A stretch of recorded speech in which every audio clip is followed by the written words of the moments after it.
Testing, 1, 2.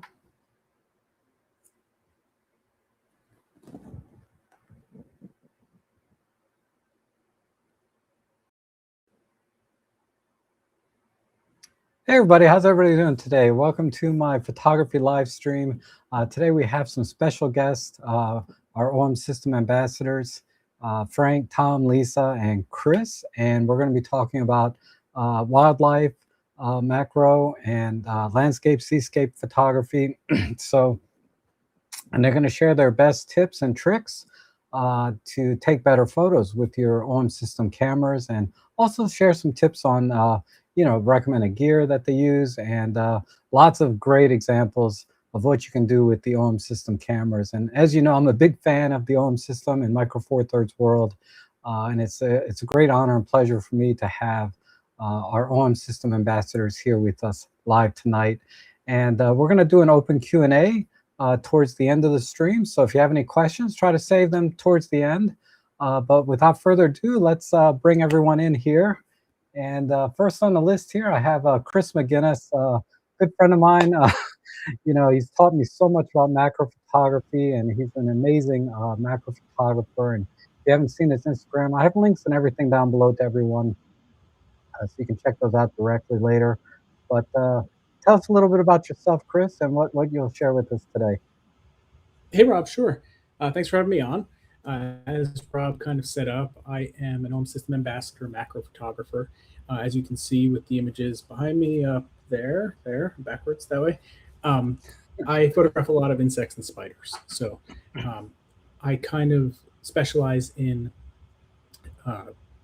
particularly high magnification or medium to high magnification close-up photography of insects and spiders. I do a lot of focus stacking.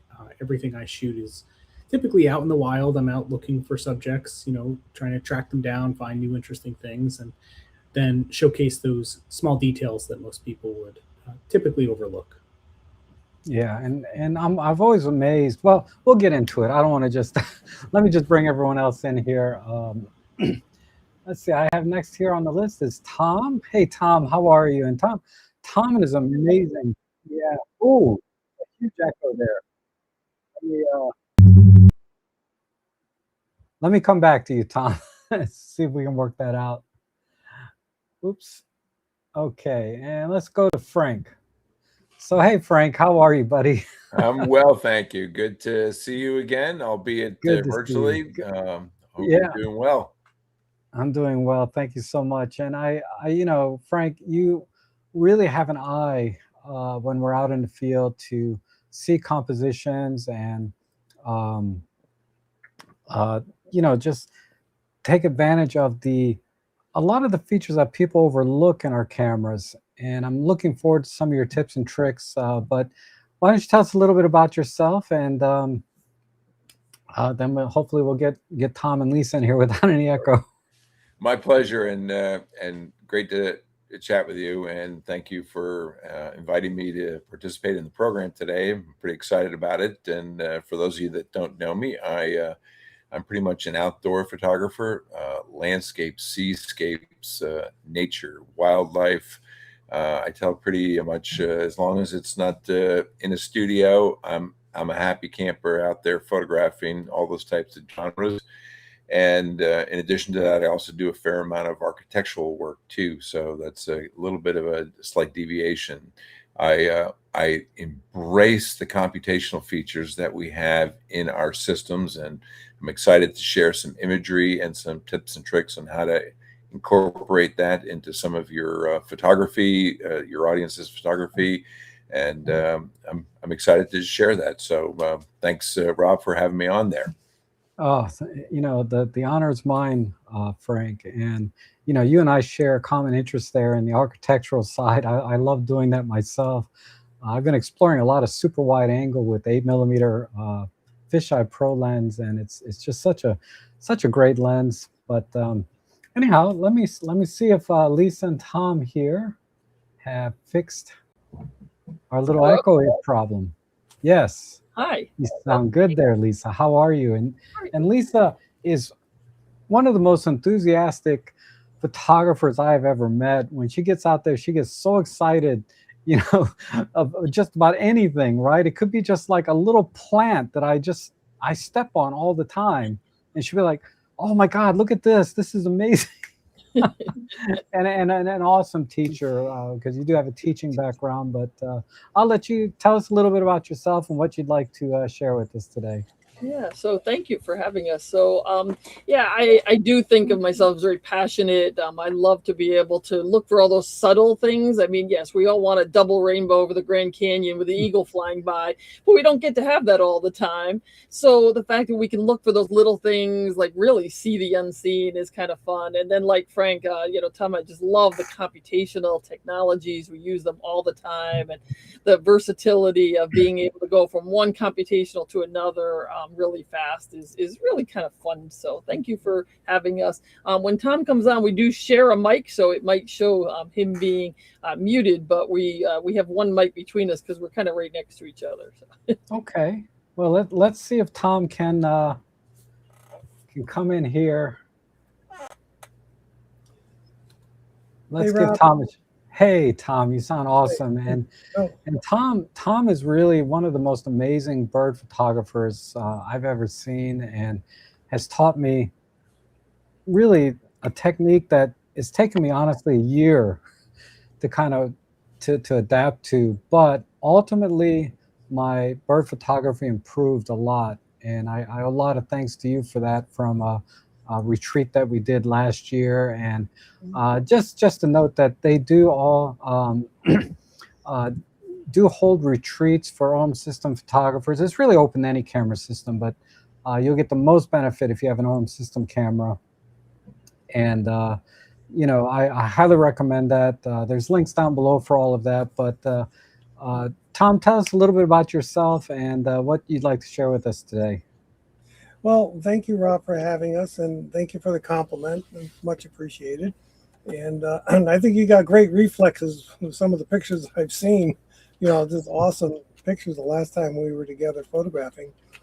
Excuse me. Well, Lisa and I love to photograph anything and everything, and we've been lately concentrating on birds and love the birds in flight. The system, no matter what you have, you can capture these guys, in flight, and you can capture special moments. When birds move, our brains see things, but we just don't quite are able to process what we see. But the camera will see it, and now we understand why the birds move a certain way, and they really know how to contort their bodies that we just don't see it, right away until you get you start looking at your pictures. But I love photographing, the birds or bugs or whatever. And like Frank and Chris, the system is a real boon to our photography, and it just gives us a lot of pleasure, and we have so much fun using it that there's no better camera system, in my opinion, out in the market. Exactly. And what really makes what really amazed me about your photography is really, like Frank, like I was saying, how Frank has such a good eye for seeing compositions. But when I was with you on the retreats, you really sort of filled in a lot of gaps or added a lot to the experience by, sharing your knowledge of the bird's behavior and what to expect, and how to capture the bird in a way that is, sort of in line or in tune. I can't articulate this well, but really it's when you take a picture of the bird, how do you capture the bird in its element, right? Doing what it does best, and or doing what it loves to do, so to speak.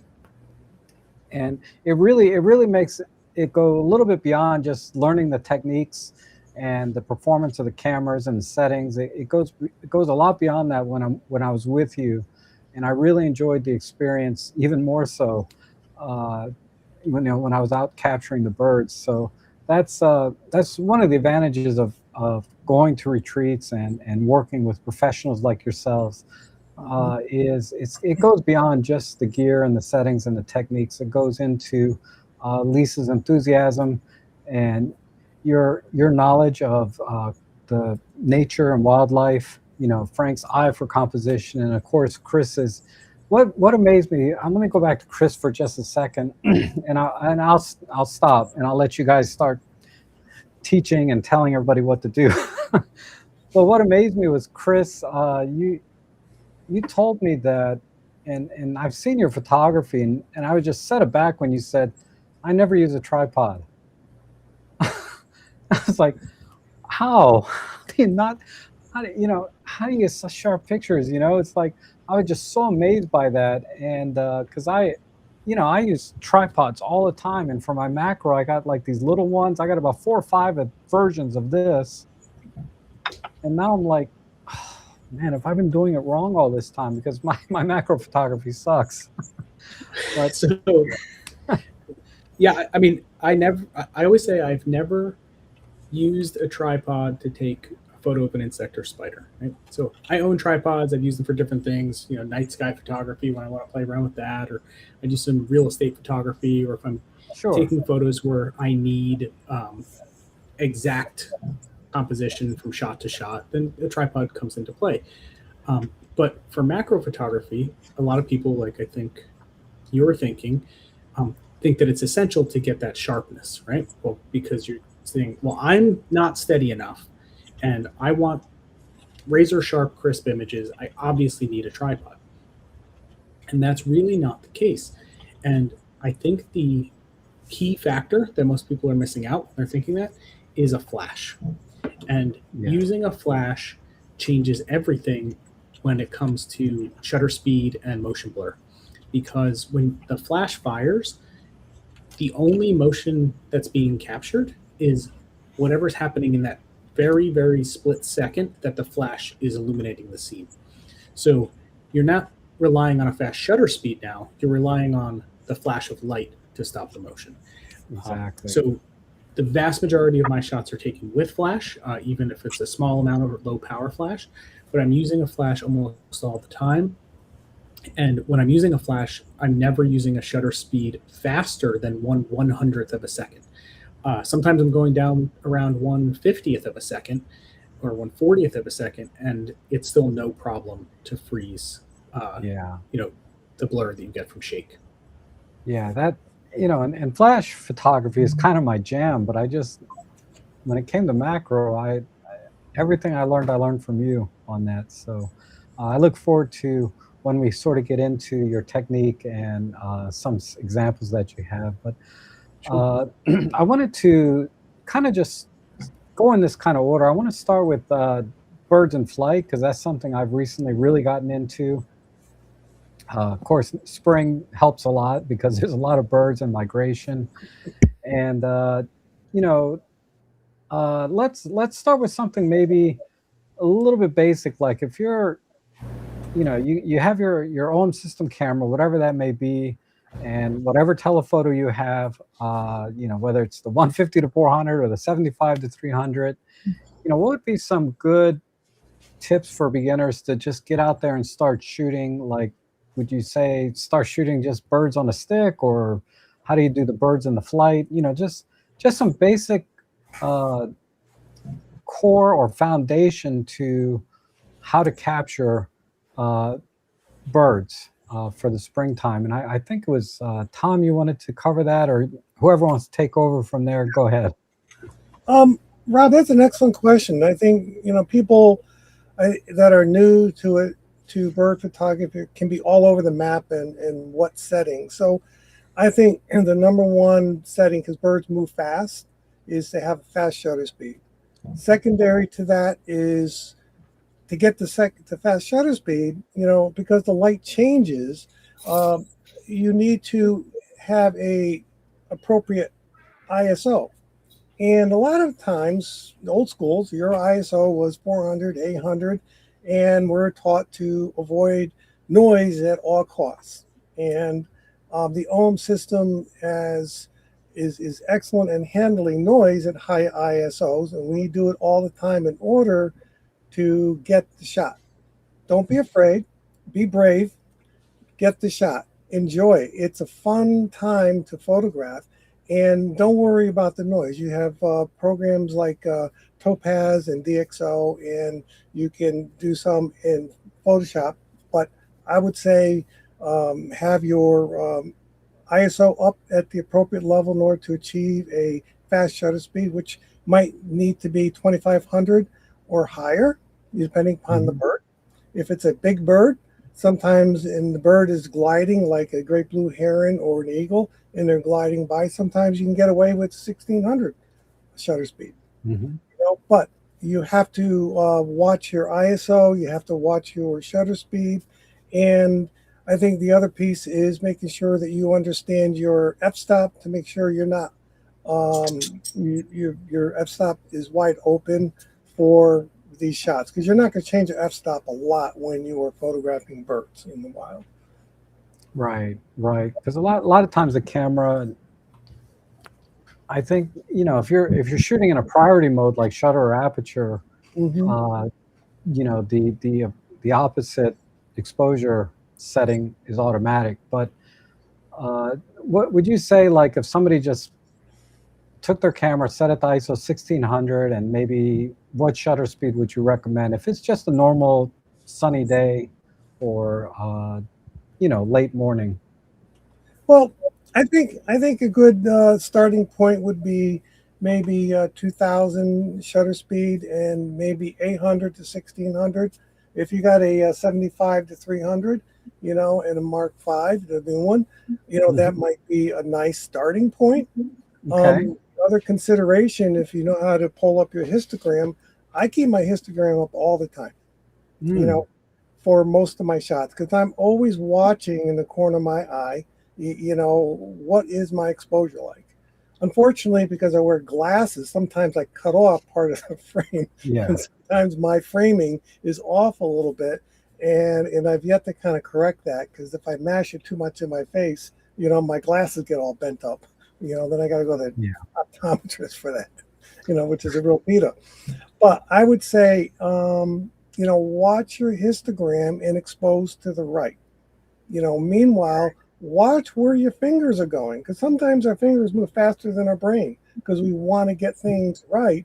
And we're dialing real quick because there's always fast action with birds.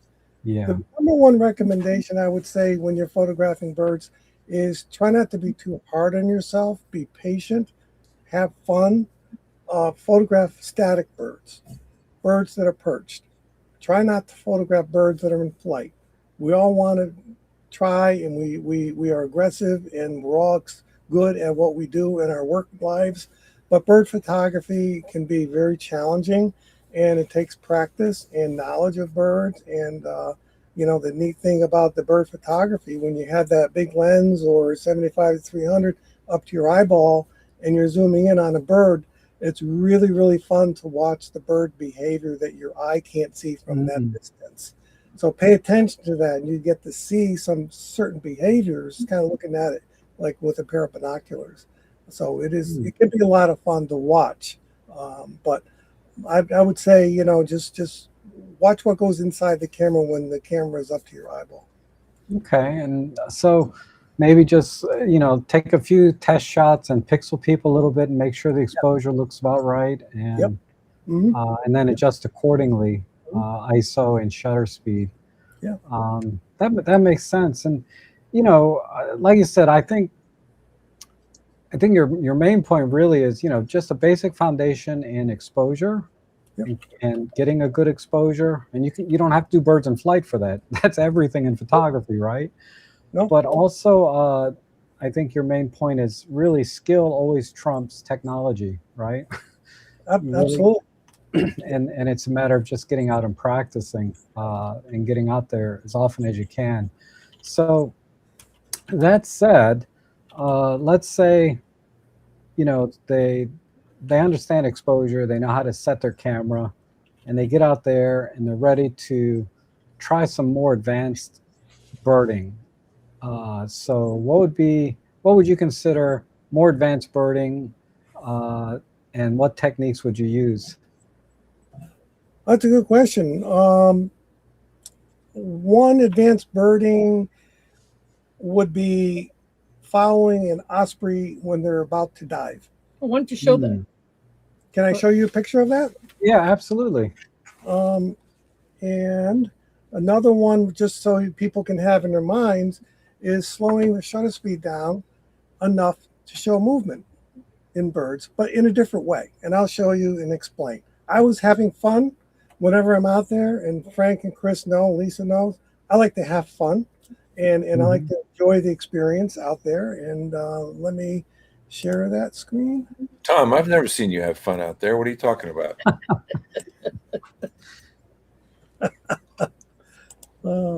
Quite sarcastic, being quite sarcastic. You're not sarcastic, Frank. You're so kind. Is this? Am I getting this right, Lisa? And while Tom is pulling that up, let me just tell a quick story about the thumbnail of this live stream.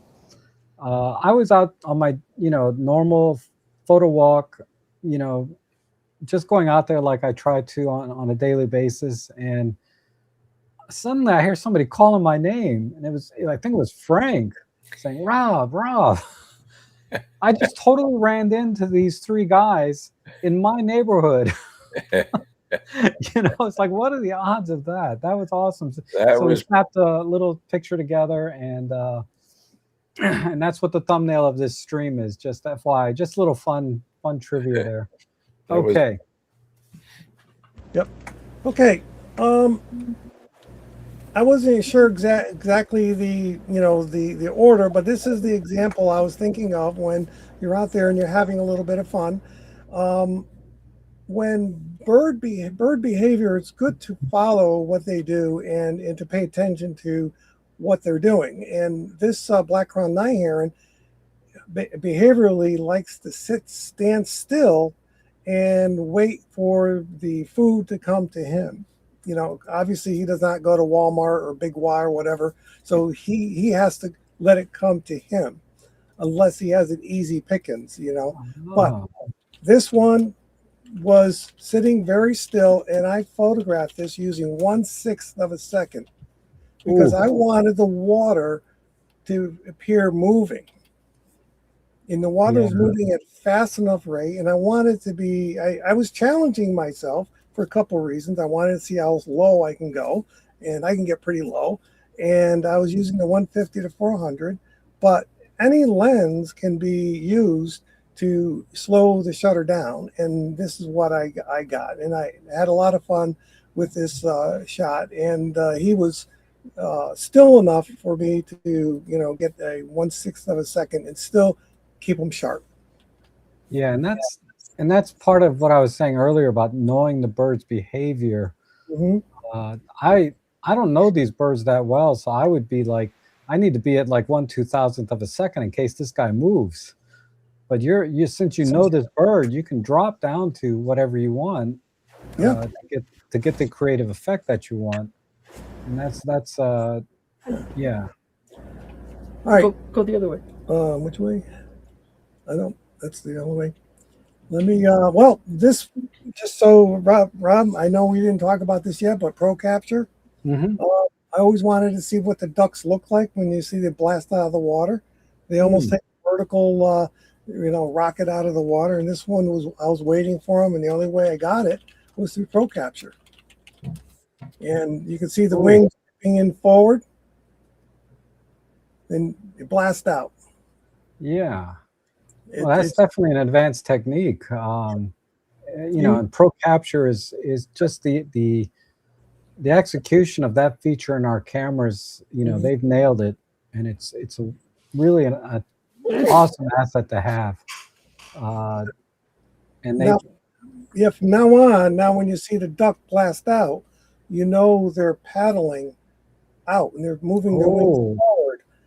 So you can actually see in your brain. Now you can notice it, because before I didn't know how they did that, and now I know.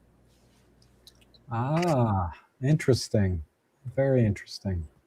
So again, you can use a slower shutter speed to get a really nice image, and your composition is important. Your field craft is important to, compose in the camera if you can. If you can't, then you can always crop.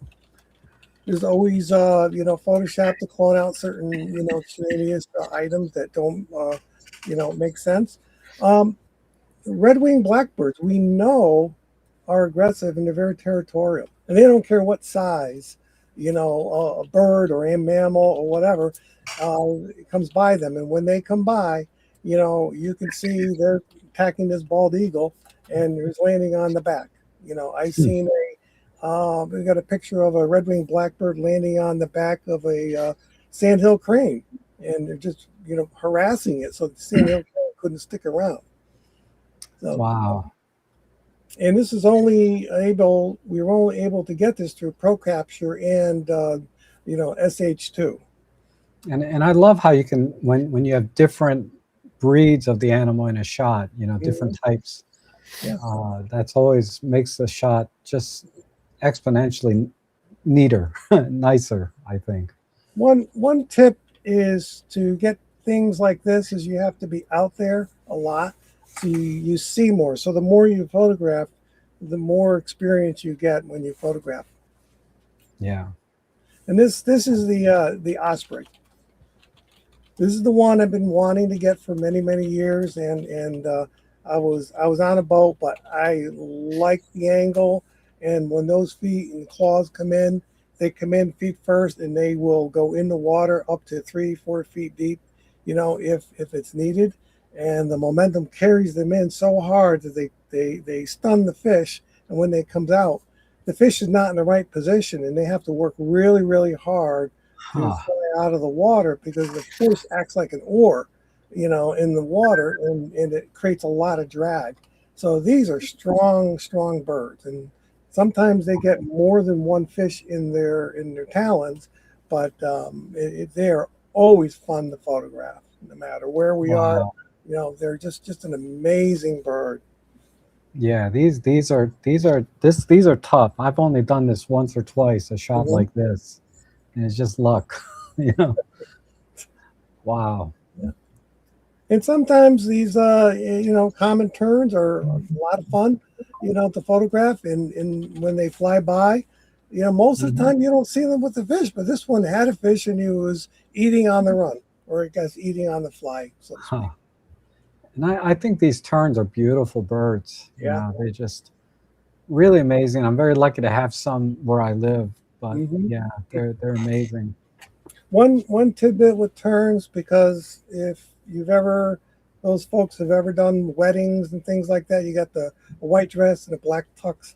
These guys are hard to get the right exposure and get a nice catch light and have the black look black. So you got to start with a good exposure and a little bit of luck, with them flying in the right direction. So you got a nice little sun angle. They're flat lit, and the wind is in your favor where they're flying, so that they don't have their butts, facing the camera. So this was a fun shot to take. Spoonbills can be a lot of fun to photograph, and they look like they're a very calm bird, but boy, they know how to fight. Wow. Yeah, I've never seen them fighting. And I think this was taken with the 100 to 400, and it's a pretty fast lens, and it's lightweight and it's fun to use. Wow. Now this is a good example of high ISOs, 10,000, and this is tack sharp. I used the 100 to 400, out in Minnesota, and it was cold and windy, and this guy was still hunting, and it was a joy to be around. It was a very flexible lens to use. So I had no problems with this.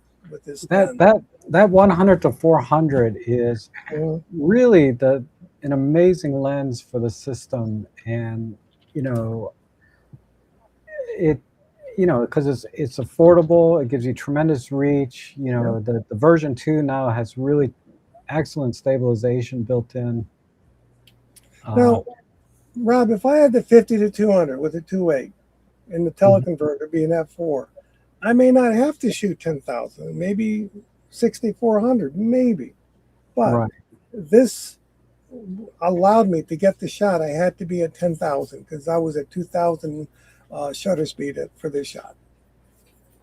Yeah, that's just beautiful. And I do a lot of shots in the 10 to 12,000 range, That's good. all the time, and it's no problem with all the tools that we have available on our computer. But even straight out of camera, you can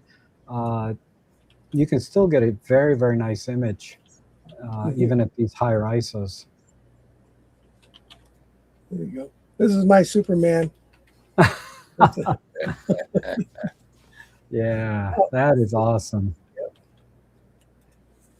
Now, you're talking about bird behavior. I thought I was bothering him, but he's so used to people that he knew I was there, but he made himself thinner because he didn't want to be seen by the crows who were mobbing another bird. And that's why he got really, really thin. Interesting. It's more of a defensive pose than it is, a defensive pose for me being close to him. But I really wasn't that close. But he knew I was there. He was not afraid of me. But he was more or less looking at the crows that were in the trees behind me. Oh, okay. It looks like he's eyeballing you, though. Oh yeah, it does. It does. Yeah. You're absolutely correct. Wow.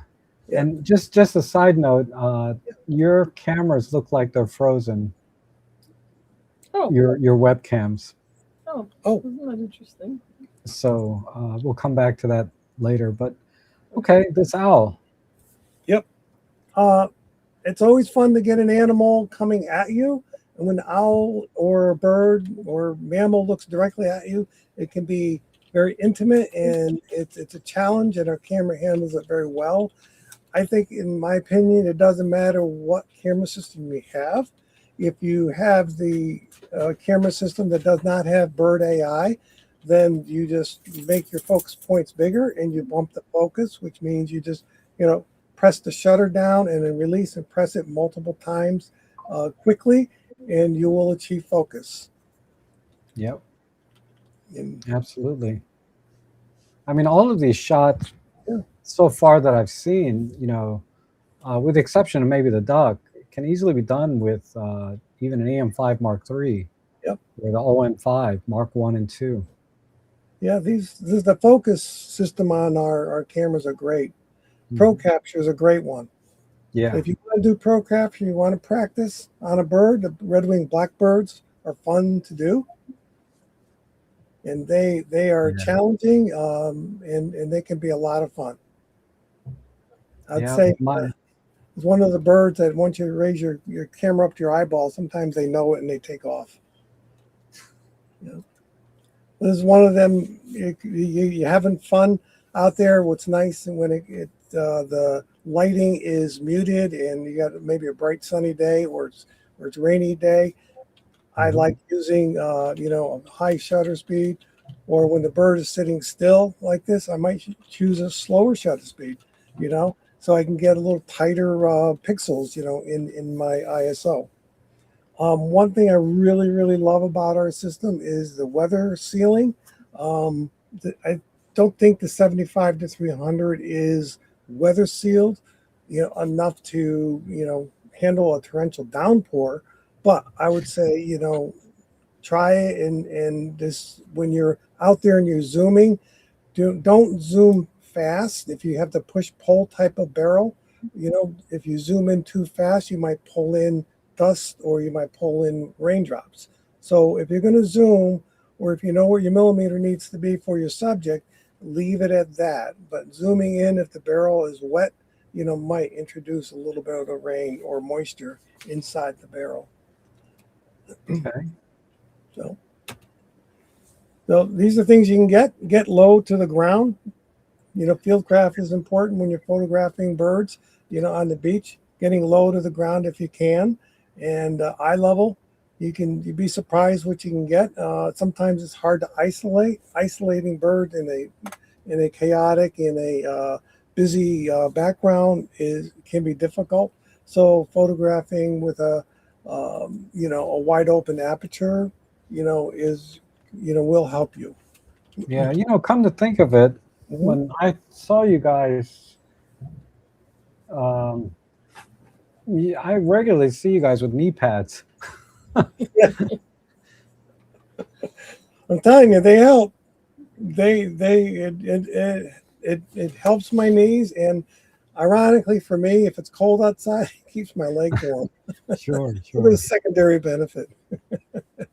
But I like knee pads because many times I'm going to be kneeling, and if I get out of the car, I will kneel down, and most of the time there's rocks and stuff like that, and it can be tough on the knees after a while. Look at the expression on this owl's face. Well, this gray horned owl we were at a workshop, and the gentleman flies the birds, and I paid attention to the bird's flight pattern. He always curled for this particular session. He would curl and he would land on a post, but the trainer would stand near him, near the post, and he knew where to fly. And every time he flew, he'd make like a curl, like a C. And I just waited for him to be in that position. I got behind the trainer, and this is how I got the shot, because I was paying attention to the bird's flight path. So I really like this shot. And to our viewers, Lisa or Tom are putting the camera settings into the chat section for the shots. So for those of you interested, you'll see a pattern there. And this is, I'll be the last one because I don't want to take up more time. But again, Fieldcraft, you're photographing snowy owls. Again, it doesn't matter what lens you're using, but if it's a shorter focal length, be sensitive to the creatures, the birds. You don't want to spook them, particularly snowy owls who may come south. They're looking for food, and they need the space, and they need to also hear the voles or the mice in the grass. And if there's a lot of people around and they're making a lot of noise, the birds don't hear as well, so they don't feed regularly like they would like to. But this little guy did a little bunny hop, and he landed on the seashells, and I caught this movement, and really happy. It's fun to see the nature in progress. But I will be honest, when there's a lot of people around the snowy owl, I won't photograph it, just the same as if there's a lot of people around fox, and if they're just hanging out for a while, I would just leave, because I feel I'll be contributing to the demise of the bird if there are too many people around. That's just my personal opinion. If you're only one person, I think go for it. But if there's a whole bunch of people around it, just be careful, and take the shots and leave. That's just my thought on it. No, I'm with you on that. I mean, even if I don't get the shot, I got to see the owl. Yeah. Part of photography is just enjoying the moment, not always having to get the end result, right?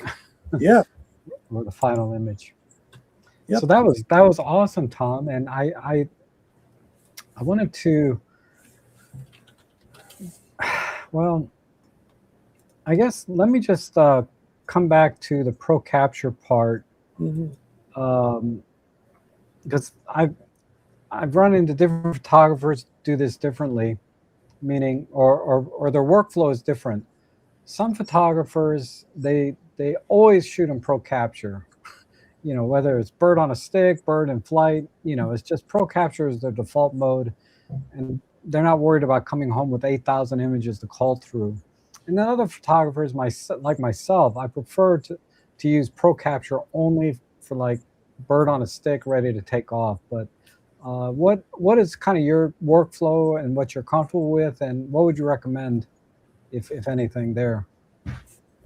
If you're going to photograph using pro capture, knowing the species helps. And if they're like the duck was bobbing his head, and I knew he was going to take off because he was the only duck in that section of the pond. This was taken at Huntley's, by the way.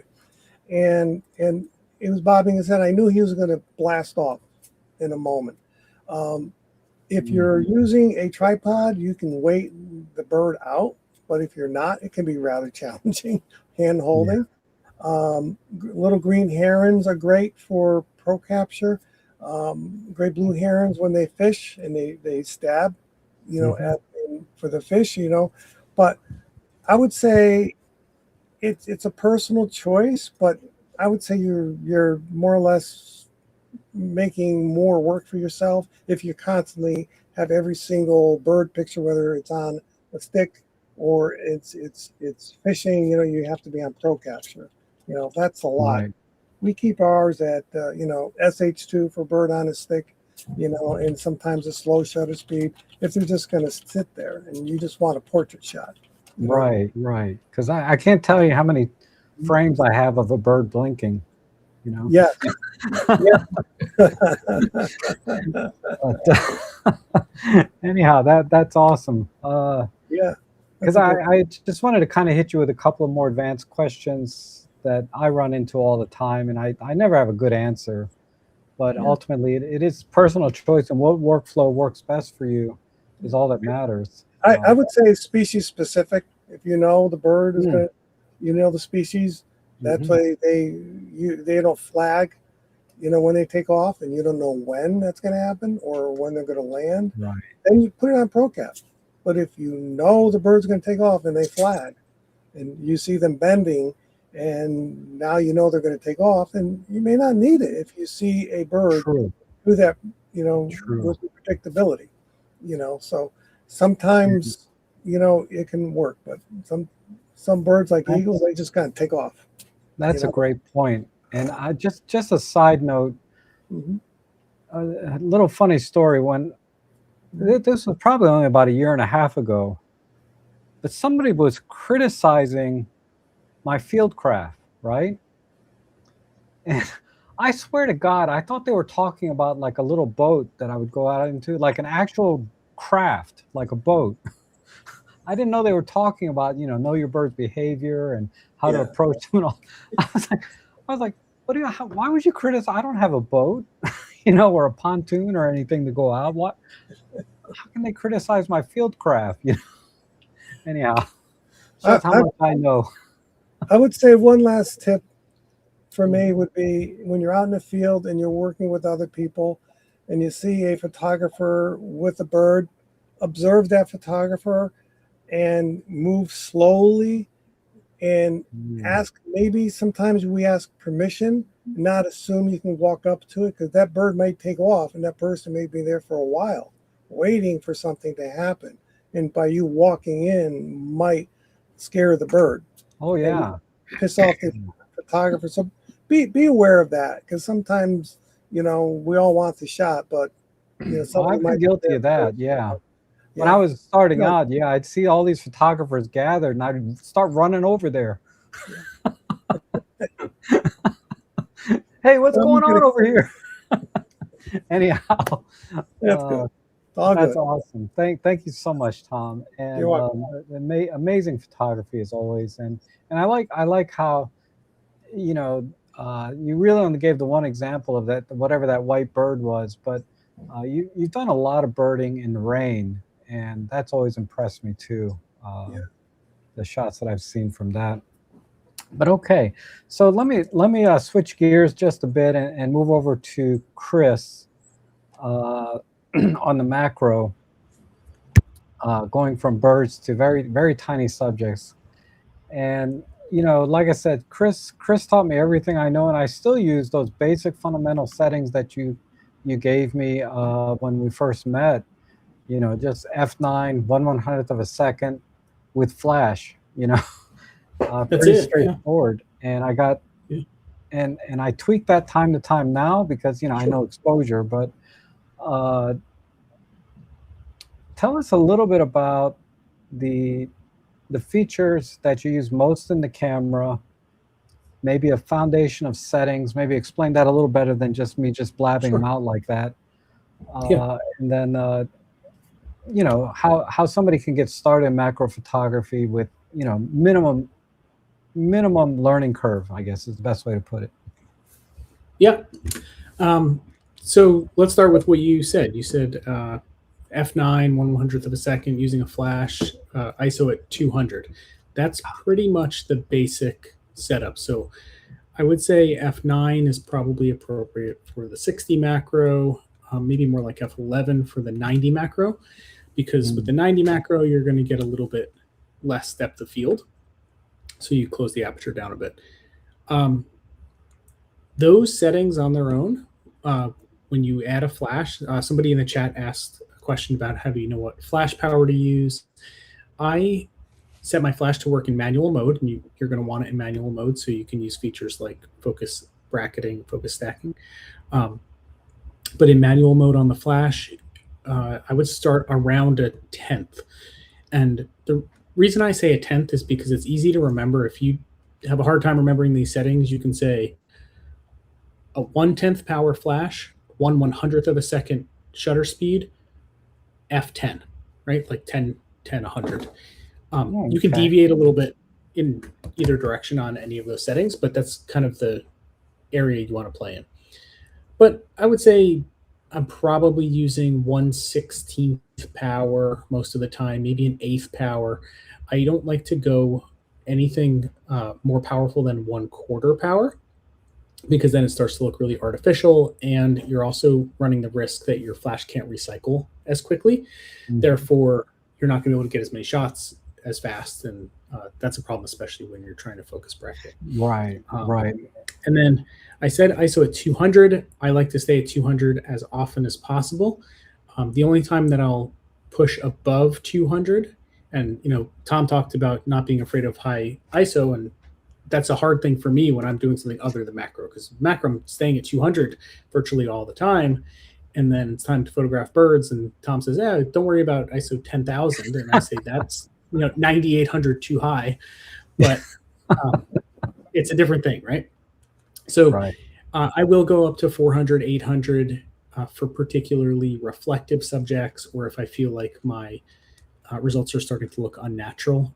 I was photographing some frogs over the weekend, just the other day, and pretty often I was up 400, 800 to get a little bit more light sensitivity and using a little bit less flash, trying to find that balance of brightness without too much, hotspot. And I'm using a diffuser.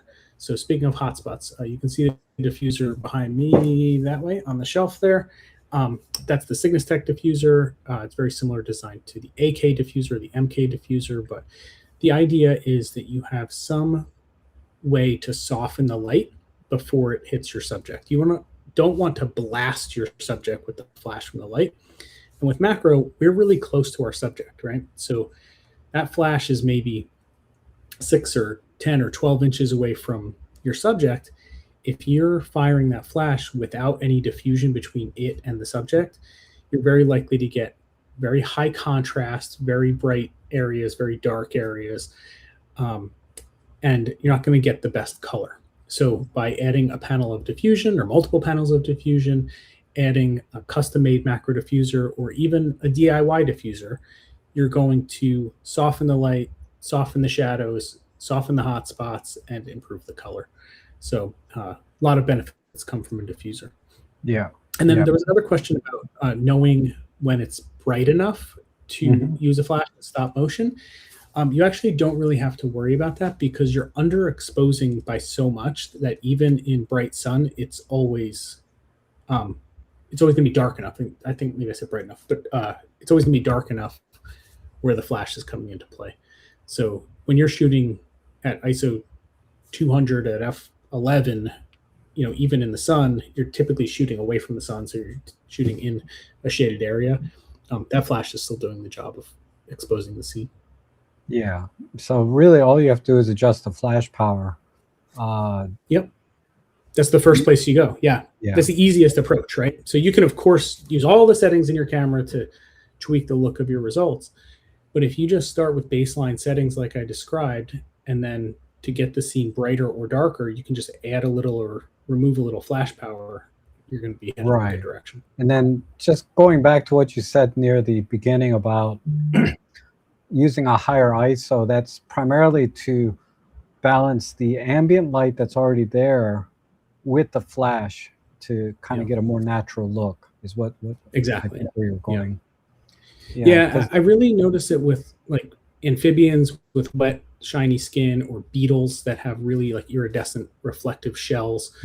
Anything that reflects a lot of light back, sometimes you want to pull the flash power back. But if you do that too much, then you're losing light. So you use the ISO to compensate for Right, the loss. right. So I think you gave me a couple of images that maybe you can share with us Yeah. that might illustrate, some of the things you were talking about. Absolutely. Okay, you can see my screen. There we go. There it is. All right, so first up, I have 6 images here. So the first one is shot essentially the way that I just described. I have my 90 macro, I have my OM1 Mark II, I have my Cygnus Tech diffuser on my FL700 WR flash, and I'm shooting this with, I don't have the exposure settings up in front of me right now, but probably exactly the settings that I told you, right? Like F11, ISO 200, 100th of a second. This shot, I remember taking this shot in particular, where I remember I was holding the camera in just my right hand above my head, kind of reaching up. So relying on all that image stabilization, still able to get it nice and sharp, kind of squinting in the sun. But the robber fly was up high in the grass. And this is a single shot. And I point out that this is a single shot versus a series of bracketed shots stacked, because I'm going to get to those in a few seconds. But when I'm photographing an insect, for instance, this robber fly is probably about an inch long from the front of its face to the tip of its tail, so to speak. Mm-hmm. That is a lot of depth to get in focus if I was shooting from the front with a single shot.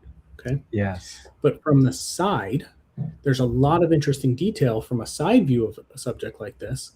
Now, the legs do come out of focus a little bit, but the main plane of the body, you get a ton of detail in that single shot. So I very intentionally shot this from the side because I knew I was not going to be able to stay steady. The wind was blowing, I was shaking, I was reaching, and I said, okay, cool subject, pointing up at the sky, I can use that blue background.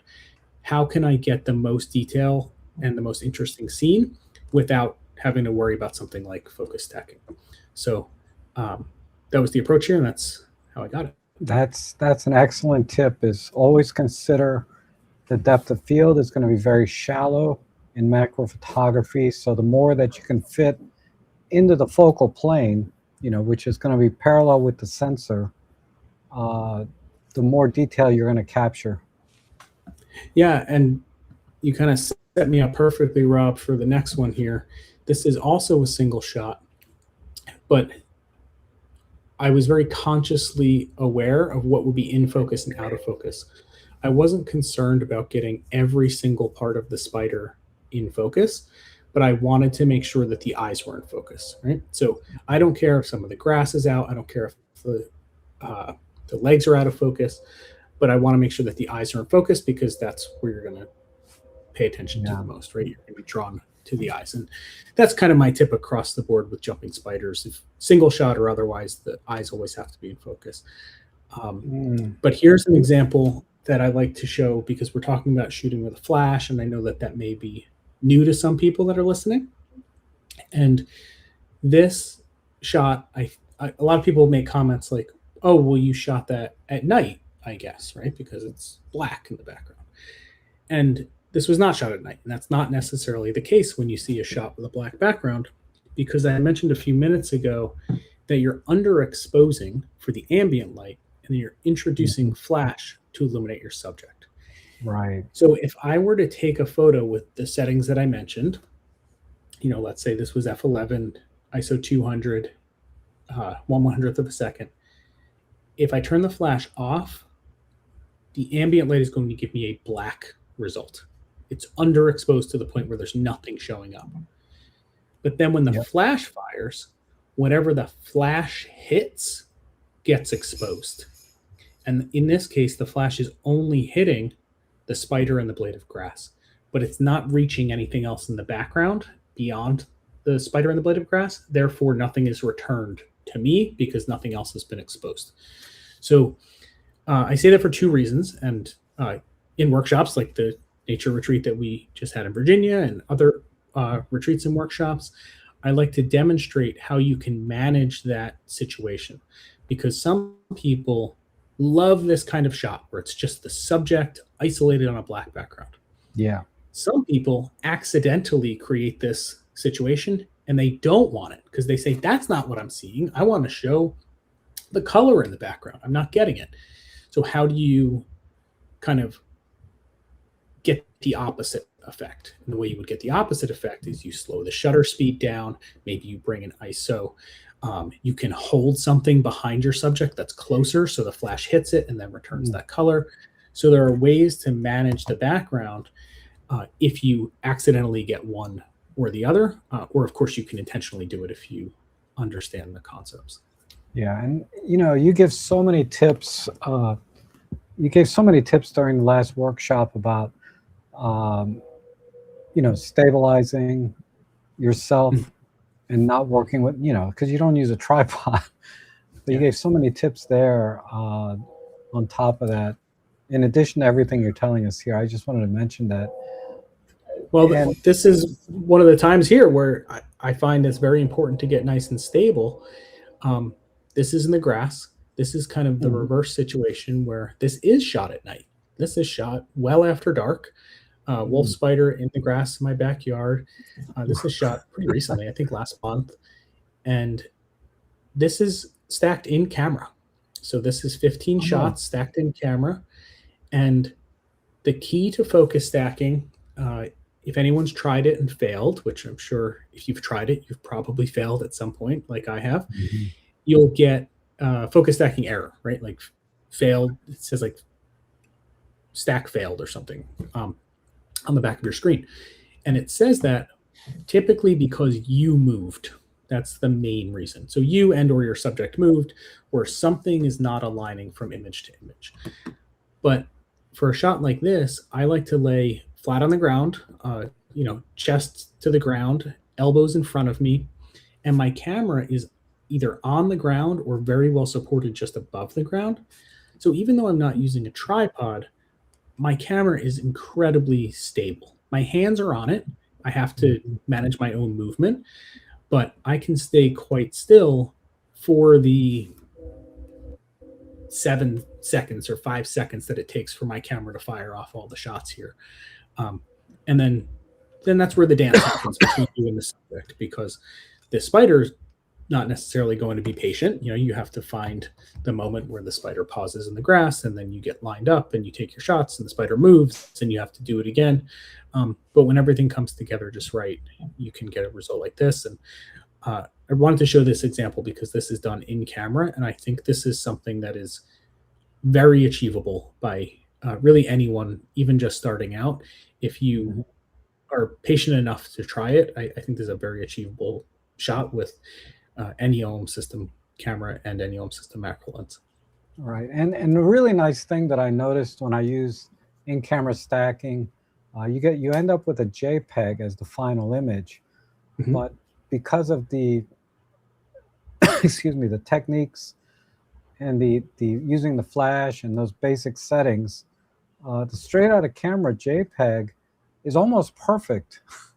Yeah, they look so good. You don't have to adjusting it all that much. Yeah, exactly. And you can still, quote unquote, process a JPEG in Lightroom or Photoshop. You can adjust, but not as much as a RAW, but enough that you can get a nice result.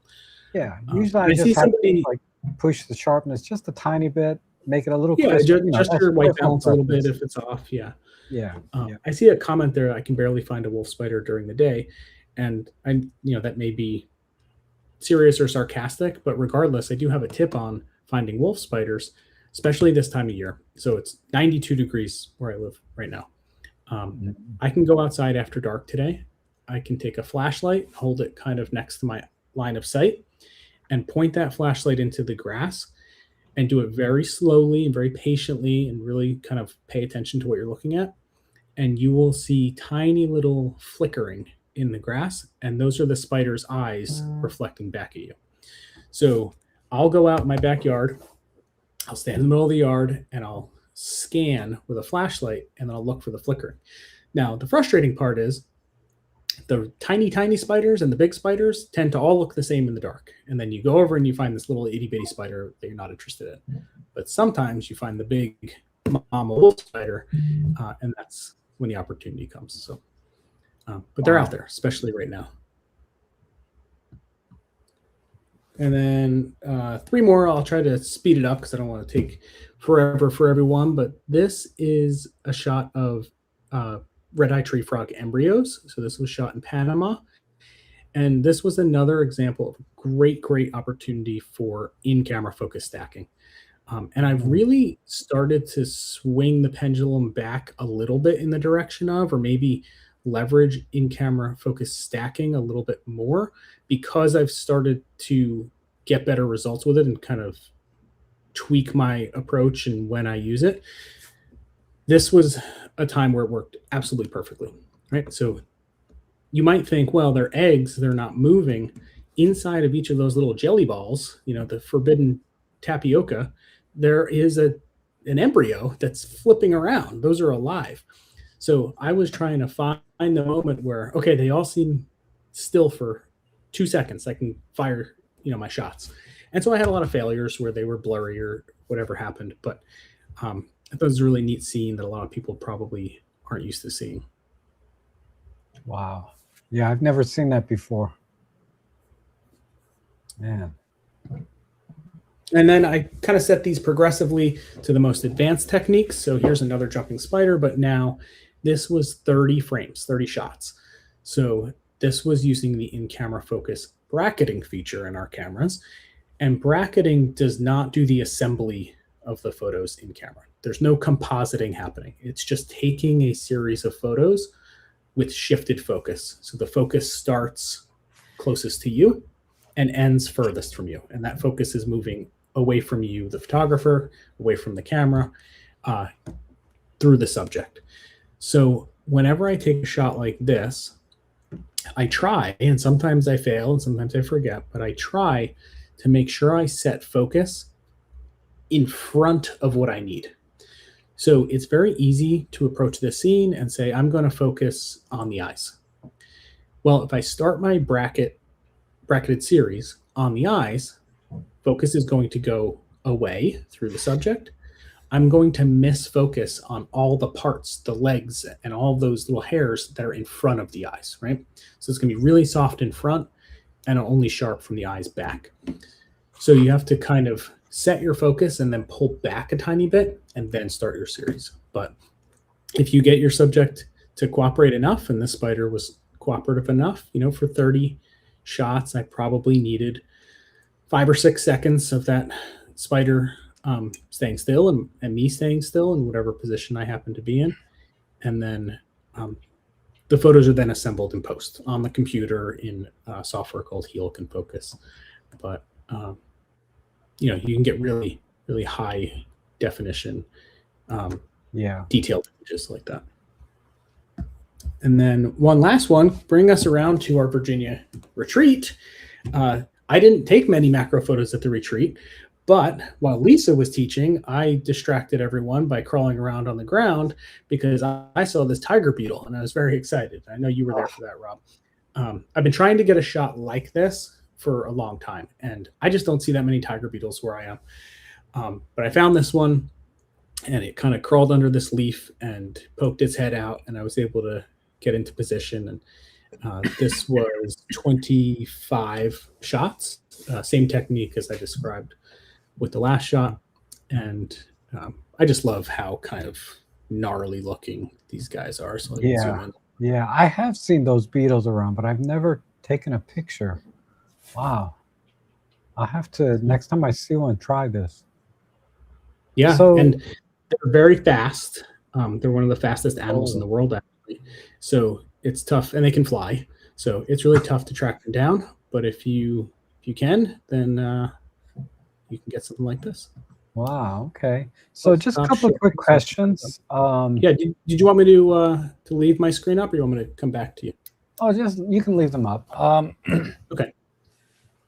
A couple of quick questions was, you mentioned that you like to set your focus point in front of the subject for focus stacking.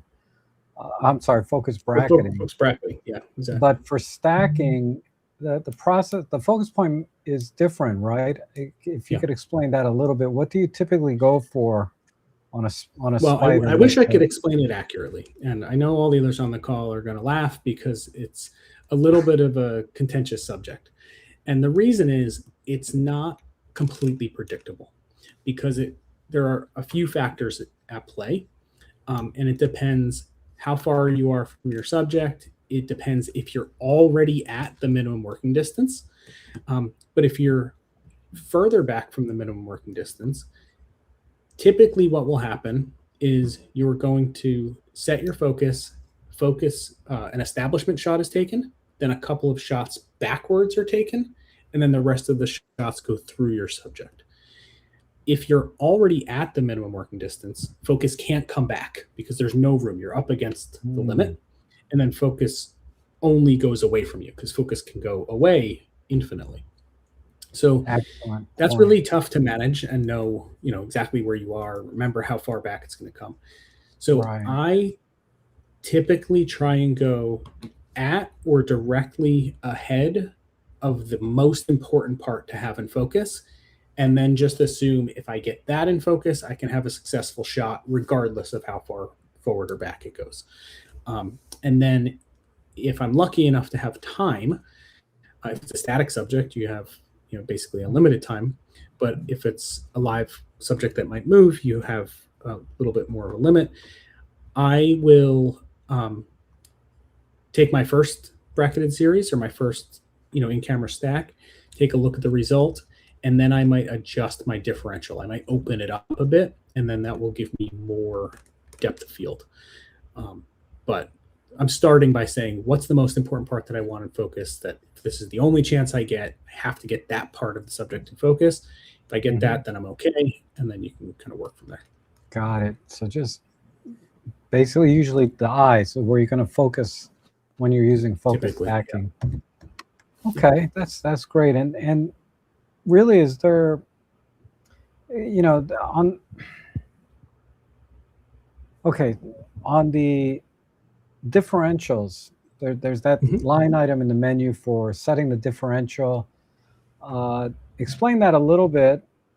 Sure. And then also, do you use a different setting if you have this 30, 60, or 90 macro? Yeah, so I'll answer the second part first. I don't use a different setting kind of by default with each lens. The way that I actually manage my differential is by how far from the subject I am. So the closer to the subject I am, the lower the differential.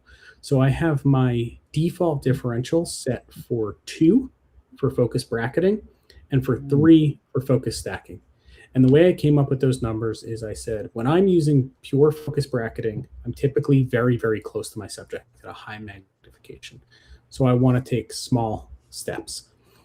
When I'm using focus stacking, I know that the way that I use focus stacking, I tend to be a little bit further away, but still pretty close.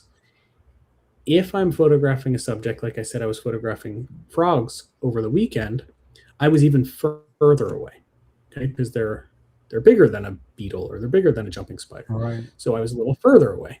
So at that time, I opened the differential to like 4 or 5, right? Because I'm a little further away. And then if I was photographing a landscape, because you can use focus stacking for anything, you can, most of the pro lenses support focus stacking. You might go all the way to 10 because you want the tulips in the foreground and the mountains in the background all in focus, and you're going to take big steps and you're going to have a lot of depth of field to work with. Right. So you can use a wider differential. And if any of the others on the call have experience with that scenario and want to say the opposite or tell me I'm wrong, feel free to jump in. But that would be my approach there. I mean, it's all about consistency, whatever your approach is, and then tweaking it to get the results that you want. And I think, I would have never started at 2, but I'm going to start doing that.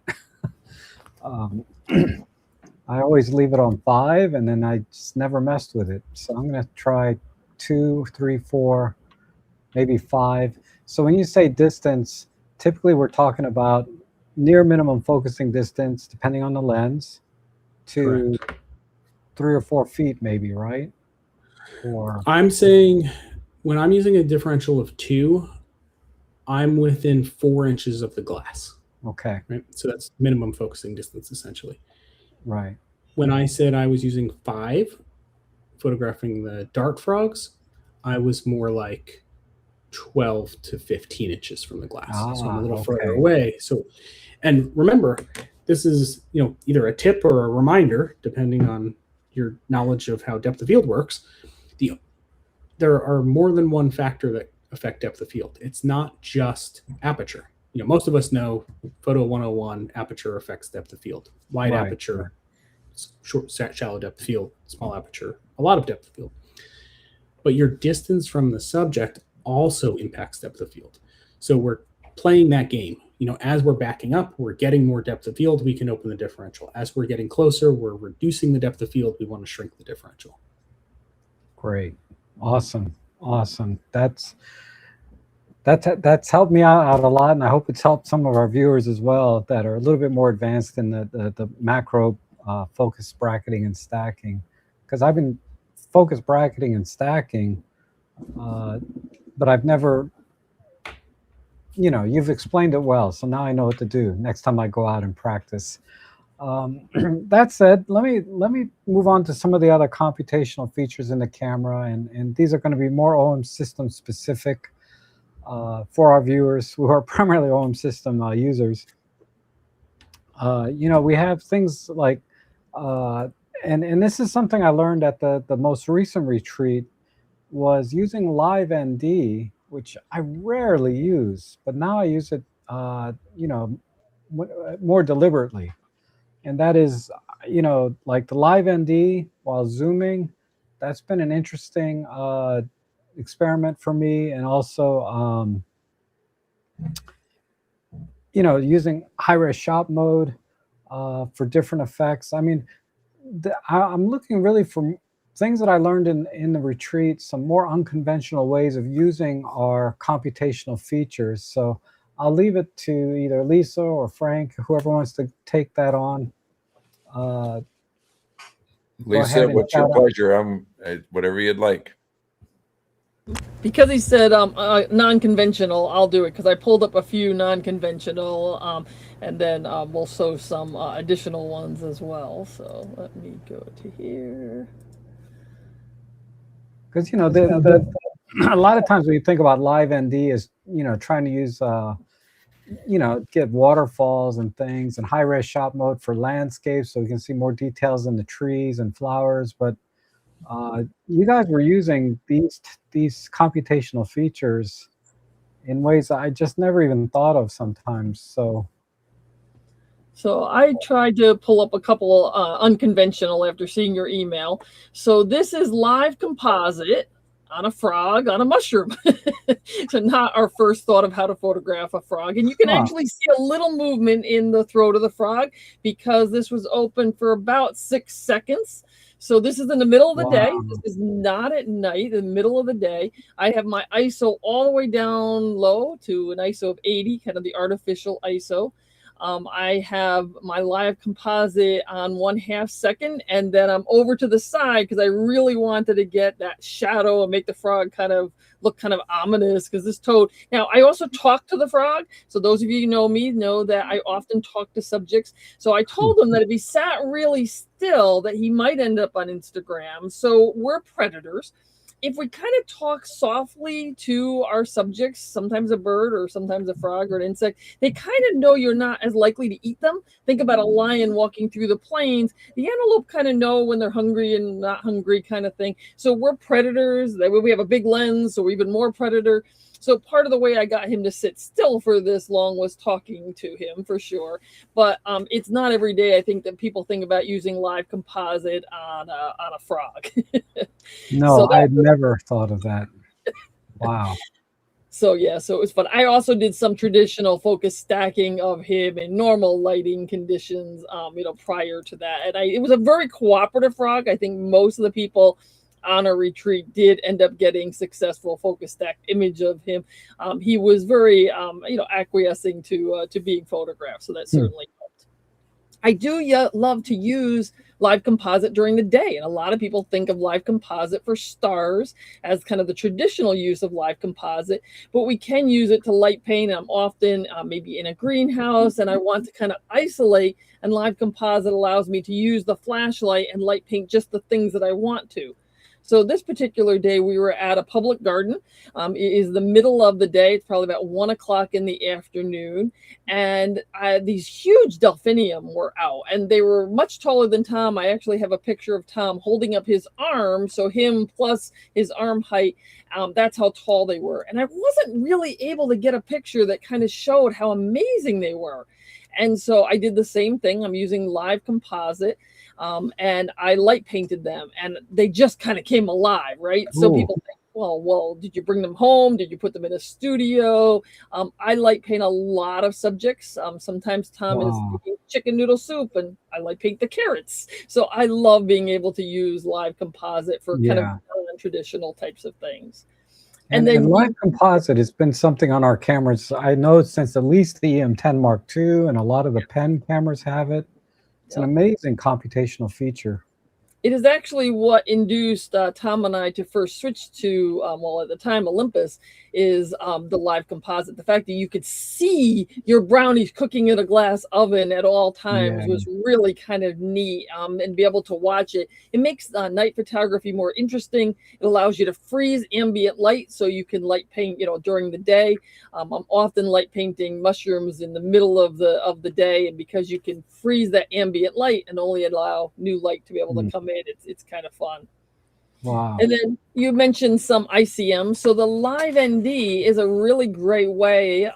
Having an ND filter can be useful. There are times I carry one, but if you just went out and didn't think of perhaps doing some ICM, some intentional camera movement, you can use that live ND to try to get a half a second, 1 second. It's a nice frame for be able to do pans, for be able to do zooms. I love doing these kind of zoom burst types of things. You can kind of twirl a little bit and kind of get a nice center being focused and let everything else kind of go out of focus. But you can also do kind of your traditional kind of zoom. So this is actually you out at our retreat. Oh my goodness. We can kind of do a little bit more of a zoom, or we can even do more. And then it's sometimes with ICM, they don't all work, right? So the previous one I like a lot better, the amount of zoom that you do. And people say for ICM, like how much zoom, how far do you zoom it? Do you zoom it in or out? Yes, you try it all, have fun. So sometimes you zoom just a little bit. Sometimes you might zoom and twirl at the same time. And that's kind of like walking and chewing gum at the same time. You have to zoom the lens with one hand while you're turning the camera body with the other hand. And sometimes they just really kind of come out kind of neat. And it's something to do in the middle of the day. So photographers tend to be drawn to sunrise and sunset, and the light is great. Well, kind of like, Jimmy Buffett said, it's 5 o'clock somewhere. Well, it's noon somewhere, right? We have to be, we can't just say, oh, well, it's 9 o'clock in the morning. I'm going to go home. I'll come back at 7 o'clock at night. We're out and about. We want to photograph all day long. So I tend to do some of this ICM kind of in the middle of the day when I'm trying to be able to be more creative, when I don't have all the other things available to me. The other thing live ND can be really fun for is making people disappear. More and more people are out, they're using cell phones, they're stopping. So we have a shot like this. I don't want the people in this particular picture. There are times it's nice for scale or something, but I actually just did live ND and they completely disappeared because the long exposure, they just kind of disappear. So for street photography, we often look like we have nobody in our pictures, or this pier, we can actually make it look like nobody's in the image. So kind of a non-traditional use. When you see even something like this, you can just turn that live ND on, and I have mine programmed to a button. So if you have the new OM3 or the OM5 Mark II, you have the CP button, that computational photography button. But if you don't have that and kind of have that, you don't want to necessarily have to go into the menu. So I have one of my buttons actually programmed to live ND because I use it so often. If you press the button, it turns the live ND on and off. But if you hold the button, you can actually turn the back or front dial and change the kind of the amount, go from like 3-stop to 6-stop or so forth.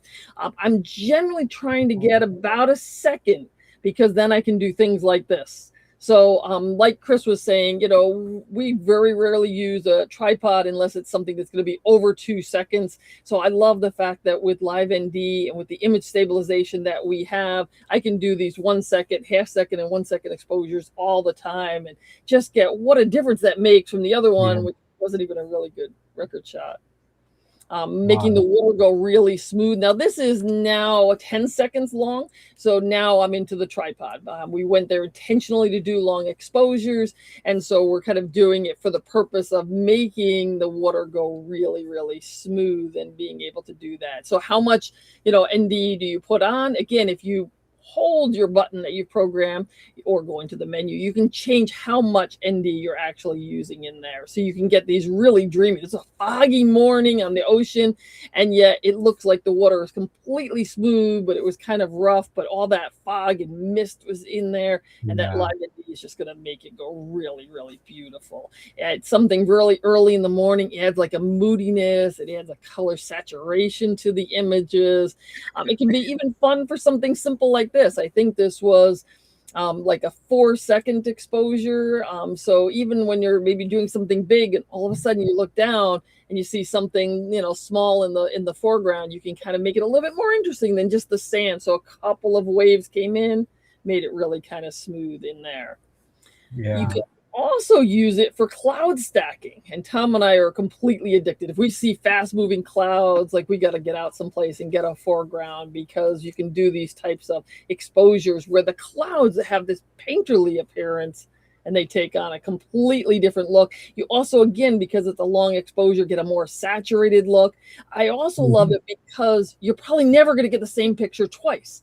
So like if I went out and photographed this piers every day for a year and there was clouds every day, I would probably get a different picture every single day. And that's a really neat feature too, because how do you kind of make your picture a little bit different than somebody else's time, and then the time of year that you're having in there as well. So that was where my unconventional uses of live. So, what's really nice, the newer cameras, we have this live ND feature, so we don't have to bring physical ND filters with us.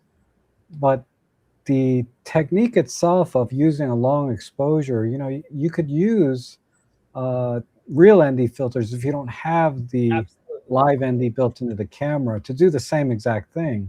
Absolutely. Or you can combine the two features, which I've done, where I've used a real ND filter on top of a live ND. And then just a minor technical note that, only 1% of people are going to care about is I did test live ND versus using a real ND filter and looked at the image quality between the two, and it's imperceptible, any difference between the two. Meaning I did like a 5-second exposure with live ND, and then I used just a ND filter to create the same 5-second exposure in another camera that doesn't have live ND, and the image quality was identical. So it's a testament to how good the digital live ND in the filter, because it's not a real ND filter, how good the digital ND filter is in the camera, but also it's about your basic core skills and creative thinking of achieving that live ND or achieving that long exposure when you don't have these kind of computational features. You can just use a real ND filter, and I'm a big proponent of that. And then when you do get live ND, the ND filter doesn't go to waste. You can stack them and use both at the same time. Yeah, I use the physical filter with live composite all the time. So that's my favorite combination, because you can't stack them. And somebody was asking about the EM1 Mark II. That was the first camera that Tom and I got. And all right, it doesn't have live ND, but it has still all of these, features. It still can do live composite and live time. Still can do multiple exposures. So it really isn't so camera specific until you get something very specific, like you said, the live ND. Right. But then put a filter on it. So absolutely, there's always more ways than one to do it. I love the versatility of the modern, camera, because I don't always think maybe it's a day and I'm like, well, I don't think I'll be shooting ND today, and I don't want to carry those filters. I want to go light, and then I get out there and go, oh, and then I remember that I can just use it in camera. But absolutely, for the day I'm kind of going out and kind of planning, I'll bring both the physical filter and use the live ND. Yeah, absolutely. So that's awesome. I typically, let me ask you though, have you ever tried just using live composite to do the cloud stacking, or is that Absolutely, all the time. I love live okay? composite for the cloud stacking. So Okay. it basically then again freezes the ambient light, and then only the new light comes in as the Ah, clouds are coming in. Live ND will give you like a really soft streak, but live composite will give you more the cloud stacking. So they're just different effects. right, right. And that's something that's been in our camera since like the M10 Mark II, uh, Yes. from more than 10 years ago, which is one of my favorite features. I use the live comp a lot in very conventional ways though, but that's great. And I don't know, did Frank, did you have anything you wanted to add or He's got some share great with stuff us on that too. I end? always can add something. So yes, if you don't mind, I'll be glad to. I'll share with you, first of all, a lot of times people ask me, so what's in your toolkit? What do you take with you? And, particularly when you're not sure what your results are going to see. And, for me, I'm either shooting the EM1 Mark II or the OM3. But the reason I mention that is that I do have kind of two kits for each one. But most of the things do I carry a filter? And the answer to that is yes. I still take a polarizer with me. They still haven't invented a way to minimize glare and things like that. So, but I do use that in tandem with many of the the computational filters. And there were some questions I saw about live composites. So I'm always prepared that if there's an opportunity for live composite during the day, I will take an ND filter, because you can't use live composite and an internal live ND together. They haven't figured that out yet, but maybe they have, and maybe we'll see it soon. But Right. for me, what's great is I only have to carry two filters. I have my ND and I have my polarizer. But with the type of imagery that I do, again, it's still important to emphasize that composition is still paramount. And if I can share now, I'll Mhm. that a few of the images that hang on 1 second here. I'm getting a notification. You have to choose what Talk Studio Lab. Select tab. Hey, Rob. Yes. Yes. If you ever want to see somebody get excited, watch Frank when you get him inside a architectural wonder, and he's like a kid in a candy store, and he can't stop saying, "Wow, wow, wow!" It's really cool. It's so refreshing. We did. Yeah. We added an architectural feature to the end of our bird retreat. So at the very end, after everybody went home, we had to get Frank. We kind of made this longer trek over, and we had to stop so he could get some architecture pictures. And I asked him, I said, "Was all that extra trekking worth it?" And he's like, "Absolutely." Yeah. So, Rob, Okay. it's giving me a notification that says choose what to share, and the site will be able to see the content. So I have Chrome tab, window, or entire screen. Which one do I click? Oh, do window, Window. and then Okay. select the window that you want to share. Okay. Now I'm with you here. I think this is it. So let me try this. Okay. Yes, here we Yep. go. So, well, I'm going to skip some of the bird stuff that has been talked about quite a bit, and I'm going to share with you a couple examples. And these are mostly kind of short pictures. And if I can, just a little plug, we've got a workshop coming up at Cape May and Cape Cod, and this is where this really becomes applicable. This shot here is a live ND, and I'm using this at probably one of the brightest parts of the day. It's a half a second exposure, which gives me the effect that I wanted out there in the water. So this is something for, in my realm of photography, particularly with seascapes and landscapes, it just works so incredibly wonderful. And, I also use quite a bit of other computational features in my normal day-to-day shooting. And, I'll share an example of that here. This is a high res mode. And in my landscaping, seascape work, I would say probably 75 to 80% of what I do is in the high res mode. And of Wow. course, if it's a moving subject, I'm not gonna, be incorporating that. But this is in one of the boardwalks in New Jersey, and if there's things like this, I'm a strong advocate of being curious, but acting on that curiosity. And so I'm not the kid that's going to go underneath the boardwalk and see what I can find. And I love looking for compositions like this. And in this case, this is a 50 megapixel shot. And I can zoom in on any part of this and you can see detail that is really, really quite incredible. Frank, can you zoom in on that? On the screen share, the images are kind of small for us. Right. I think I can. Bear with me here. There we go. There we go. Yep. Is that working? So, yeah. Yep. That was perfect. Thank you, Chris. Yeah. Thank you. I appreciate that. But yeah, so that's a computational feature that I use on a very frequent basis. So let me share another one that I use, and this is exposure bracketing. You heard a lot about focus bracketing today, but for me, exposure bracketing, or sometimes depending upon if you want to do it in camera, is the HDR component. I find, for me, the success is I like to shoot in RAW whenever I can, and then give myself as much longitude, latitude, and all that good stuff in the ability to capture all that data in the camera. And this was a day on the boardwalk where, again, I'm always looking for graphic elements in the architectural arena, but yet I knew I had to overcome deep shadows and bright highlights. And so that's where I incorporate the camera's computational features of, the bracketing aspect of this. So let me share a couple other things here that I like to do when I'm out there. And I did notice, and I think I saw James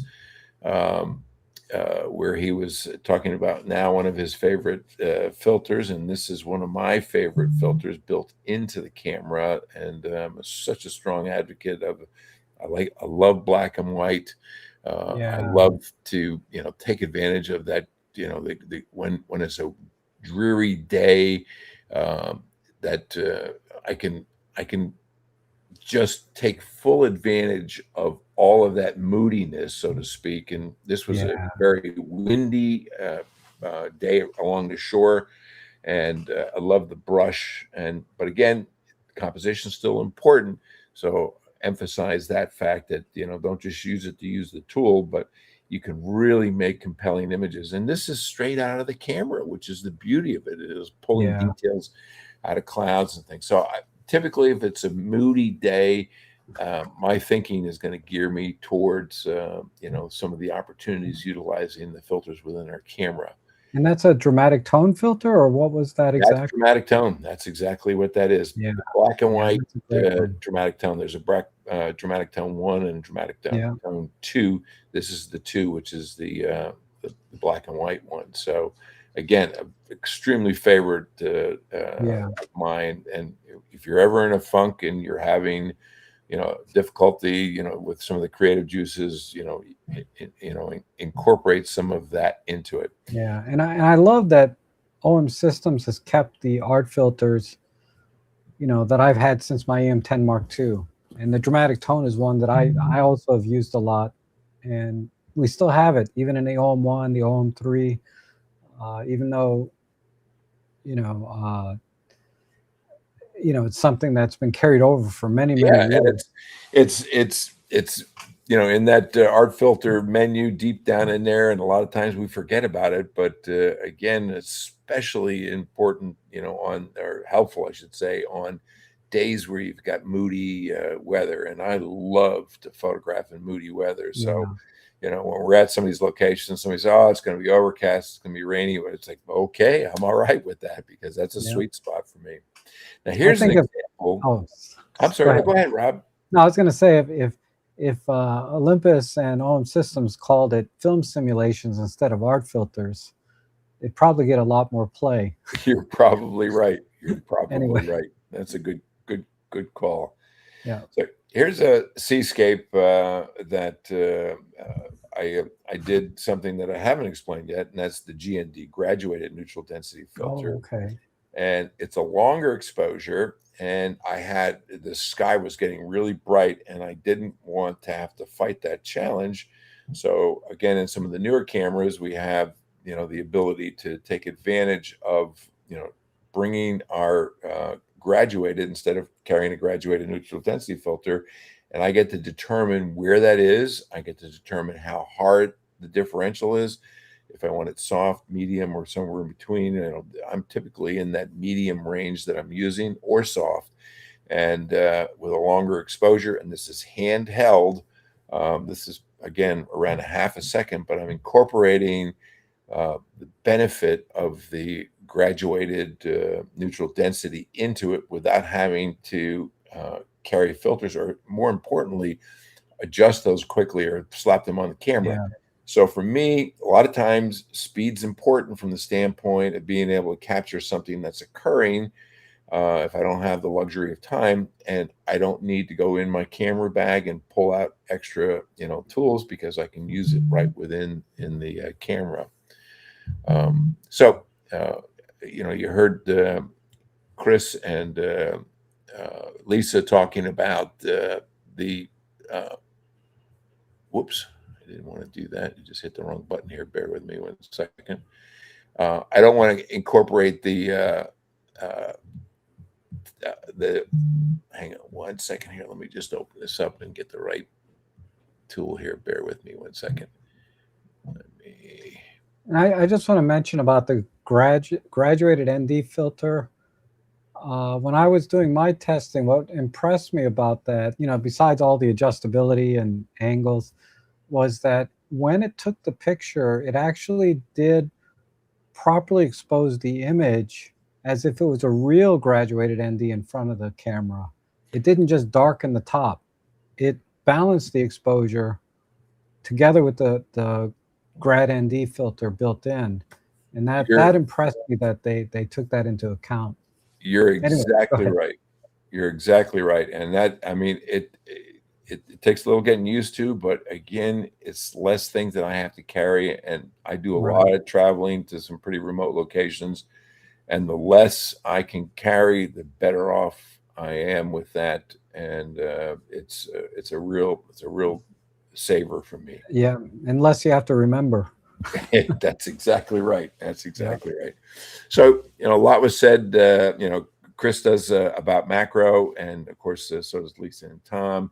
I do a lot of macro, but I do it a little differently, because a lot of what I do is more attuned to painting and not so much with the flash. And this is, an example of, by the way, this is also in the Cape May area that I found this beautiful setting with these lovely colors of this. And I'll just have my flashlight with me, or even if I have to, I'll use my cell phone and set up and take, either a series of images and then blend them together, or sometimes it's just a single shot. I get to determine, how I want to position that. But again, for me, in having the ability to use either lifetime, live composite, or just a long exposure, and if I do that, then I have to be sensitive to the fact if there's wind or not that's around, because I don't want, obviously, my subject to move. But again, the ability to do that live painting when you're, in the field like that is just such an amazing time saver. So let me share. It gets rid of all the guesswork, and absolutely, we used to do things like that the old-fashioned way. Absolutely. So here's an example where I take a longer exposure, and in this case, this is probably close to around 3/4 of a second. And in this case, well, people say, well, what about the boat in the background? Well, that boat is so far back there, and I'm shooting with a wide angle lens. I wanted that water receding back into the ocean. And there is no way, if you zoom all the way in, and I guess I could if I wanted to here, that boat is tack sharp back there. Even though this is a 1 second or a 3/4 of a second image, that I'm not worried about that. And look at the beautiful detail in the sky. There's, that is not encumbered in any way when using live composite, not live composite, excuse me, live ND. It's for me, it continues to be such an important tool, and I really do enjoy that, and I don't have to worry about fighting those other components to it. Here, I'll wrap up with one more here. This is high res mode at sunset in Cape May. And if you've ever been to Cape May, you'll recognize some of the iconic structures that are there. But some of the other reasons I shoot with high res is I can get additional enhanced fidelity. I can get additional detail. So when I'm working with a subject, this is a good example of that, where I've got bright highlights, I've got shadows to contend with. The more data I have, the more ability I have to get it to a point for you to see it the way my eye saw it. So again, another important reason for me why high res mode is such a wonderful tool to incorporate into the everyday thinking. I'll just show you this one here real quick, and this is a different vantage point of the tops of umbrellas in the shore points, where again most of us would not take it in this fashion. I wanted you to see a little bit of the horizon line of the water and have the moodiness of the sky that you see above. And it's one of those where the sun just broke through briefly, and I found an area where I could get myself slightly elevated. And again, this is another example of a high res mode shot that, again, using some different platforms to help me get to that point. Right. So, I could go on and on with some additional bird stuff, but again, I know that the hour's getting late and I don't want to take up too much time, but those are I do want to note that, yeah, go ahead. No, that's good. That's good. Yeah, I just wanted to note that how you're very deliberate about your compositions, and I think the way you explained everything will help us to think about our own compositions. Like I would have not really thought about keeping the horizon with a little bit of water just above the umbrellas. It really adds a very interesting element to the scene. And using the high-res shot mode, yeah, I should start using it a lot more. I do use it time to time, but you said you use it like 75% of your time. That's crazy. That's my normal go-to, almost default setting on my photography now, and it's been, it just works. And again, what it's doing is giving me so much extra information, to work with. So any of my photography, when you see the end result, is my objective is to get it to a point the way I was able to see it while I was out in the field. Yeah, and certainly have, and you shared a lot of images there from Cape May, which I did want to talk about a little bit, because I went to I've been to your 2 workshops here locally in here in Virginia, and there's really no substitute for working right alongside you and getting instruction and just hearing your thoughts. Like I talked about Tom's, knowledge of the wildlife, and Lisa's enthusiasm, and Frank, your eye for composition, and now I can see you're very, very deliberate about what you include. You're basically responsible for everything that's in the frame there. And Chris, the techniques you had for macro, it just got me up and running in a field that I was really struggling with very quickly with the flash, and it made a night and day difference in the little bit of macro photography I've done. So, but I think the Cape May workshop is going to be very different than what we did here in Virginia which was primarily, we were in the woodlands, right, with a pond. Yep. Tell whoever wants to lead with that and tell us a little bit about your uh, retreat or workshop that you're going to be having in Cape May. It's coming up pretty quickly. And I have links down below to all that with a discount code if you guys are interested. But, tell me a little bit about your Cape May retreat and workshop. Lisa, you So want to take lead on that? Well, I was going to say, I was going to let you talk, because after seeing your images of Cape May, I don't want to lead it anymore. I want to just take it. Yeah, wonderful images. Wonderful images. Very Well, inspirational. it's we're gonna put a lot of stuff into this weekend. We're gonna be doing birds. We're gonna be doing nature. We're gonna be doing seascapes. We're gonna be doing landscapes, and it's not limited to Cape May. We're gonna be along different parts of the coastline down in South Jersey. We're gonna be at several locations. I've had the benefit of traveling a fair amount of time down to Cape May, and there's so many hidden gems that most people don't realize. I've got muskrats, I've got tundra swans, I've got almost every imaginable type of bird that you can think of that I photographed in these areas. And Chris, you would love it from the standpoint of the macro opportunities in some of the woodland areas. And yeah, there's woodland areas in the shore points.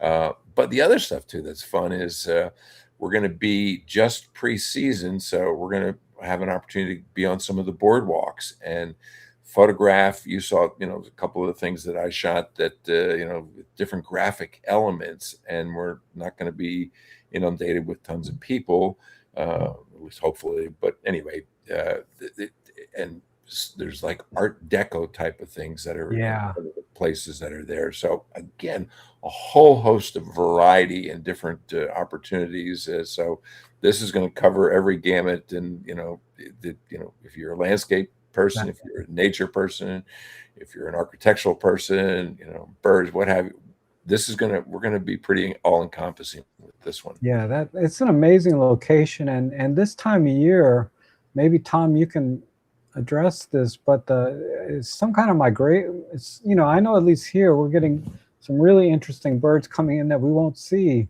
next month. So it is. It's the full moon in May is when all the horseshoe crabs come up to lay their eggs, and the migrants I've seen already flocks of red knots and sandpipers. They basically wait for that last full moon or the full moon in May to be able to get up enough energy to complete maybe their trek up to the Arctic or wherever they're going to next. So we have that aspect. And then we also have a lot of black-crowned night herons, yellow-crowned night herons, snowy egrets, great egrets, and a few other species that have eggs that are still trying to track the mate, have young. So we kind of have a combination of both the migrants and some of the local birds that are really in their prime breeding behaviors as well. And if we're lucky, we might see a barred owl. Wow. Barred owl the last time. And I think I photographed that at 20,000 ISO.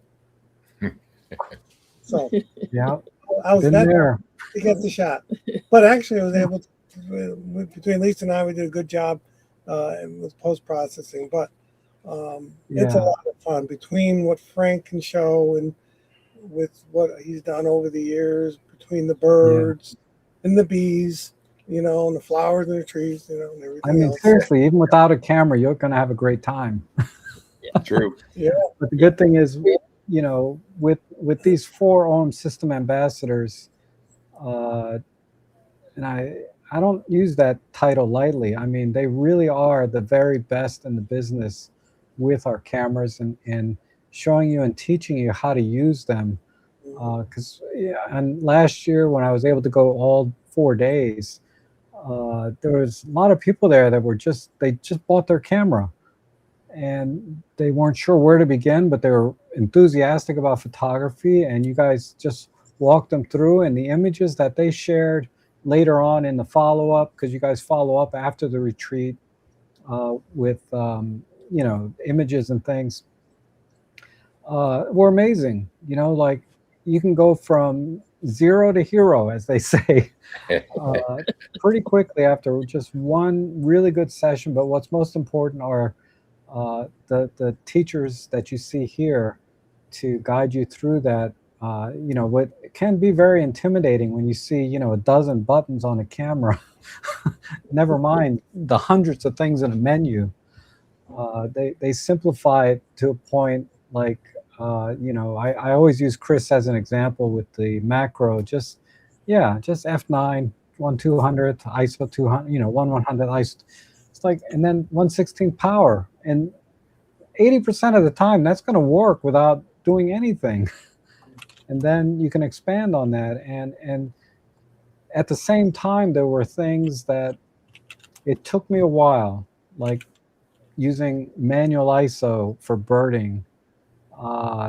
That took me about a year to kind of shift my brain and workflow to get used to doing that. But ultimately, I got much better results. So I think no matter where you are in your photography and how well you know the camera, and people think I'm the guru sometimes, and I'm not. Every time I attend one of your retreats, I learn something new. Maybe it's just one thing or two things, but I learned something new and how to use that. And that's why I wanted to talk about some unconventional ways to use the computational features in our cameras, and and then also for the beginners, because a lot of beginners will probably be coming to the workshops as well. And you guys are the best when it comes to teaching people about the cameras. And then the Cape May location, based on the pictures I saw from Frank, this is the one you want to go to. Just the seascape. Yeah, I mean, if a picture's worth 1,000 words, I think Frank's pictures sold it, right? So if you're on the fence about going to Cape May, that should have put you over. And he was really good about walking around, and saying, you see this tree right here? Now see where this branch leads to, and then how did, when I was walking next to him, and it's only when I look at your photography again and you walk me through it, I think about how deliberate you are about every element in the photo.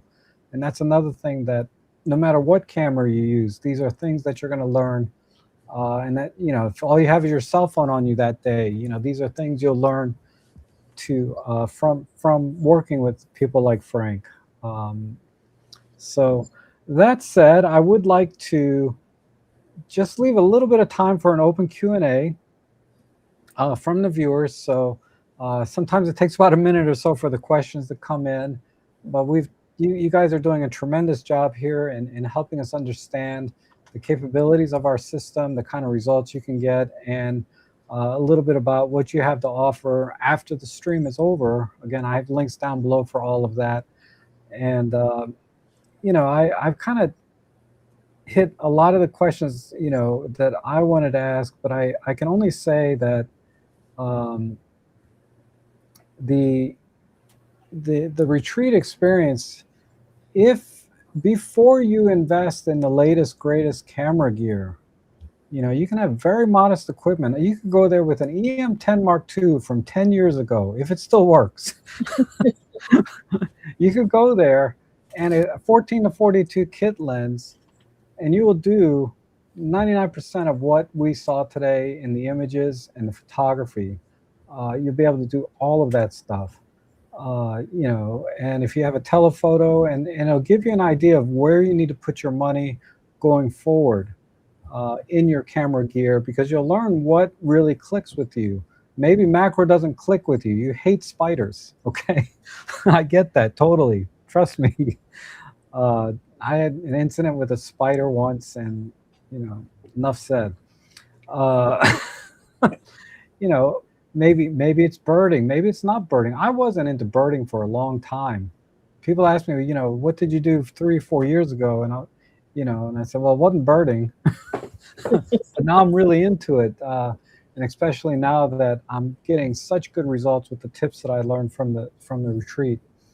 But The Cape May, I think, is primarily, concentrating on, as Frank mentioned, the composition and seeing, and then adding in those computational technologies. And we've got some birds, but we do some that are like, we did a Florida one, and James put a comment in the chat that we did one that was really kind of devoted to birds. In September, we do a macro one. So if you've always wanted to learn how to use that like 60 millimeter lens, you have 7 instructors at that one, and it really it gets you where, nuts to bolts, you come away going, okay, I understand how to focus stack, how to focus bracket, when I do what. So we try to do some that are kind of just big picture, nature and computational, and then we do some that are very topic specific, like the macro one. We had people come and go, there's no way you're going to teach me how to focus stack or focus bracket, and then like by the first session they're like, wow, I'm doing it.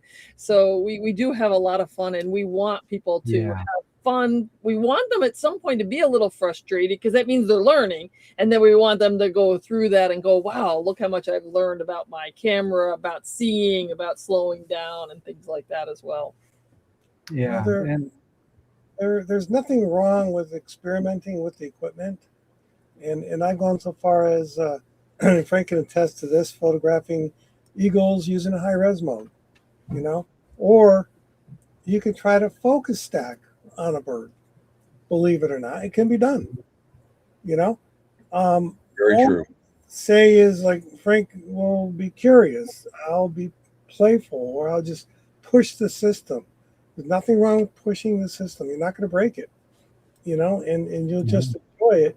And if you get into a rut, or try something new, if you go somewhere in the system that is unfamiliar, and you're not getting back to your baseline, then that's how you learn your camera, how to get in and out of the menu and learn to make corrections. It's kind of like driving a car. After a while, you get used to using it, But all I can say is just enjoy it, enjoy the experience, Yeah, and that's what I try to encourage people, is just enjoy the moment sometimes. It's not always about the end result. It's about the experience in photography. But there's a question here. I don't know if you guys can see it on the screen. It says, this is for Frank. Are you able to shoot high-res mode in RAW, or are you only getting JPEG?